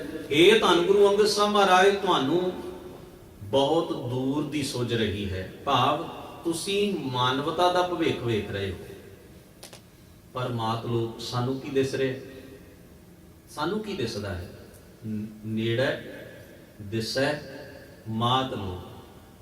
ਮਾਤ ਲੋਕ ਦਾ ਮਤਲਬ ਹੈ ਦੁਨਿਆਵੀ ਪ੍ਰਭਤਾ, ਸੰਪਦਾ, ਦੁਨਿਆਵੀ ਸੁੱਖ, ਦੁਨਿਆਵੀ ਚੀਜ਼ਾਂ, ਦੁਨਿਆਵੀ ਭੋਗ, ਵਿਕਾਰ, ਛਿਨ ਭੰਗਰ ਸਾਨੂੰ ਨੇੜੇ ਨੇੜੇ ਇਹ ਦਿਸ ਰਿਹਾ ਹੈ। ਸਾਨੂੰ ਇਹ ਨੇੜੇ ਨੇੜੇ ਦਿਸਦਾ, ਇਹ ਨੇੜੇ। ਹੇ ਗੁਰੂ ਅੰਗਦ ਸਾਹਿਬ ਮਹਾਰਾਜ, ਤੁਸੀਂ ਸਾਡੇ ਨਾਲ ਬਹੁਤ ਦੂਰ ਵੇਖਦੇ ਹੋ, ਅਸੀਂ ਤਾਂ ਬਹੁਤ ਨੇੜੇ ਦੇਖਦੇ ਹਾਂ। ਨੇੜਾ ਦਿਸੈ ਮਾਤ ਲੋਕ ਤੁਧ ਸੁਝੈ ਦੂਰ, ਪਰ ਤੁਹਾਨੂੰ ਦੂਰ ਦੀ ਸੁਝਦੀ ਹੈ। ਤੁਸੀਂ ਮਾਨਵਤਾ ਦਾ, ਮਨੁੱਖ ਦਾ ਭਵਿੱਖ ਵੇਖਦੇ ਹੋ ਵੀ ਜਿਸ ਪਾਸੇ ਬੰਦਾ ਤੁਰ ਰਿਹਾ ਇਹਦਾ ਆਉਣ ਵਾਲਾ ਵਕਤ ਠੀਕ ਨਹੀਂ ਹੋਏਗਾ। ਇਹਨੂੰ ਜੋ ਨੇੜੇ ਨਜ਼ਰ ਆਉਂਦਾ, ਭਾਵੇਂ ਜ਼ਹਿਰ ਹੀ ਹੋਵੇ, ਉਸ ਨੂੰ ਵੀ ਪੀਣਾ ਸ਼ੁਰੂ ਕਰ ਦਿੰਦਾ। ਇਹ ਦੂਰ ਦੀ ਨਹੀਂ ਸੋਚਦਾ। ਬਾਣੀ ਚ ਮਹਾਰਾਜ ਨੇ ਕਿਹਾ ਨਾ, ਦੇ ਲੰਮੀ ਨਜ਼ਰ ਨਿਹਾਲੀ ਹੈ। ਲੰਮੀ ਨਜ਼ਰ ਦੇ ਨਾਲ ਵੇਖ, ਦੂਰ ਤੱਕ ਵੇਖਣ ਦੀ ਕੋਸ਼ਿਸ਼ ਕਰ ਜਿੰਨਾ ਵੇਖ ਸਕਦਾ ਹੈ। ਦੂਰ ਤੱਕ ਵੇਖਣ ਦਾ ਯਤਨ ਕਰ। ਕਿਉਂ? ਕਿਉਂਕਿ ਹਜ਼ੂਰ ਨੇ ਆਖਿਆ ਕੋਈ ਜ਼ਰੂਰੀ ਤੇ ਨਹੀਂ ਜੋ ਤੈਨੂੰ ਨੇੜੇ ਨਜ਼ਰ ਆ ਰਿਹਾ ਉਹ ਸੱਚ ਹੈ। ਭਾਵ ਆਪਣੀ ਸੁਰਤ ਨੂੰ ਉੱਚਿਆਂ ਕਰ। ਦੂਰ ਤੱਕ ਵੇਖਣ ਦਾ ਭਾਵ ਹੈ ਸੁਰਤ ਉੱਚੀ ਕਰ, ਸਮਝ ਉੱਚੀ ਕਰ, ਵਿਵੇਕ ਦਾ ਧਾਰਨੀ ਹੋ। ਵਿਵੇਕ ਦੇ ਨਾਲ ਪਾਰਕੂ ਦ੍ਰਿਸ਼ਟੀ ਰੱਖ। ਆਤਮਿਕ ਗੁਣਾਂ ਦੀ ਦਾਤ ਤਾਂ ਹੀ ਪ੍ਰਾਪਤ ਕਰ ਸਕੇਗਾ, ਨਹੀਂ ਤੇ ਅਧਵਾਟੇ ਰੁਕ ਜਾਏਗਾ। ਜੋ ਕੁਝ ਤੇਰੇ ਮਨ ਦੇ ਨੇੜੇ ਨੇੜੇ ਜਿਹੜੇ ਪਹਿਲਾਂ ਹੀ ਖਿਆਲ ਵਸੇ ਨੇ ਉਹਨਾਂ ਦੇ ਵਿੱਚ ਹੀ ਉਲਝਿਆ ਰਹੇਗਾ, ਪ੍ਰਾਪਤੀ ਕੀ ਹੋਏਗੀ? ਇਸ ਵਾਸਤੇ ਕਿਹਾ ਤੁਧ ਸੁਝੈ ਦੂਰ। ਹੇ ਗੁਰੂ ਅੰਗਦ ਸਾਹਿਬ ਮਹਾਰਾਜ, ਤੁਹਾਨੂੰ ਦੂਰ ਦੀ ਸੁਝ ਰਹੀ ਹੈ। ਫੇਰ ਵਸਾਇਆ, ਫੇਰ ਵਾਣ ਸਤਿਗੁਰੂ ਖਾਡੂਰ। ਫੇਰ ਦਾ ਅਰਥ ਹੈ ਮੁੜ ਕੇ, ਬਾਅਦ ਵਿੱਚ। ਵਸਾਇਆ ਭਾਗ ਲਾ ਦਿੱਤੇ, ਫੇਰ ਵਾਣ ਬਾਬਾ ਫੇਰੂ ਜੀ ਦੇ ਪੁੱਤਰ ਸਤਿਗੁਰੂ ਧੰਨ ਗੁਰੂ ਅੰਗਦ ਸਾਹਿਬ ਮਹਾਰਾਜ ਨੇ ਖਡੂਰ ਨੂੰ ਭਾਗ ਲਾਏ ਹਨ। ਧੰਨ ਗੁਰੂ ਨਾਨਕ ਸਾਹਿਬ ਸੱਚੇ ਪਾਤਸ਼ਾਹ ਜੀ ਦੇ ਕੋਲੋਂ ਇਸ ਦਾਤ ਦੀ ਪ੍ਰਾਪਤੀ ਕਰਕੇ ਇਹ 5ਵੀਂ ਪੌੜੀ ਹੈ ਜਿਸ ਦਾ ਪਾਠ ਵਿਚਾਰ ਆਪਾਂ ਸਾਂਝੀ ਕੀਤੀ ਹੈ। 6ਵੀਂ ਪੌੜੀ ਦੇ ਵਿੱਚ ਧੰਨ ਗੁਰੂ ਅਮਰਦਾਸ ਮਹਾਰਾਜ ਸੱਚੇ ਪਾਤਸ਼ਾਹ ਜੀ ਦਾ ਜ਼ਿਕਰ ਜਿਹੜਾ ਹੈ ਉਹ ਭਾਈ ਸੱਤਾ ਜੀ ਨੇ ਕਿਵੇਂ ਕੀਤਾ ਹੈ, ਅਗਲੇ ਦੀਵਾਨ ਦੇ ਅੰਦਰ ਜਾਣਨ ਦਾ ਯਤਨ ਕਰਾਂਗੇ। ਧੰਨ ਗੁਰੂ ਗ੍ਰੰਥ ਸਾਹਿਬ ਸੱਚੇ ਪਾਤਸ਼ਾਹ ਹੋਈਆਂ ਭੁੱਲਾਂ ਚੁੱਕਾਂ ਦੀ ਖਿਮਾ ਬਖਸ਼ਿਸ਼ ਕਰਨ, ਐਸੀ ਬੇਨਤੀ ਹੈ। ਸਭਨਾਂ ਦਾ ਧੰਨਵਾਦ। ਅਦਬ ਸਹਿਤ ਗੁਰੂ ਫਤਿਹ ਪ੍ਰਵਾਨ ਕਰੋ। ਵਾਹਿਗੁਰੂ ਜੀ ਕਾ ਖਾਲਸਾ, ਵਾਹਿਗੁਰੂ ਜੀ ਕੀ ਫਤਿਹ।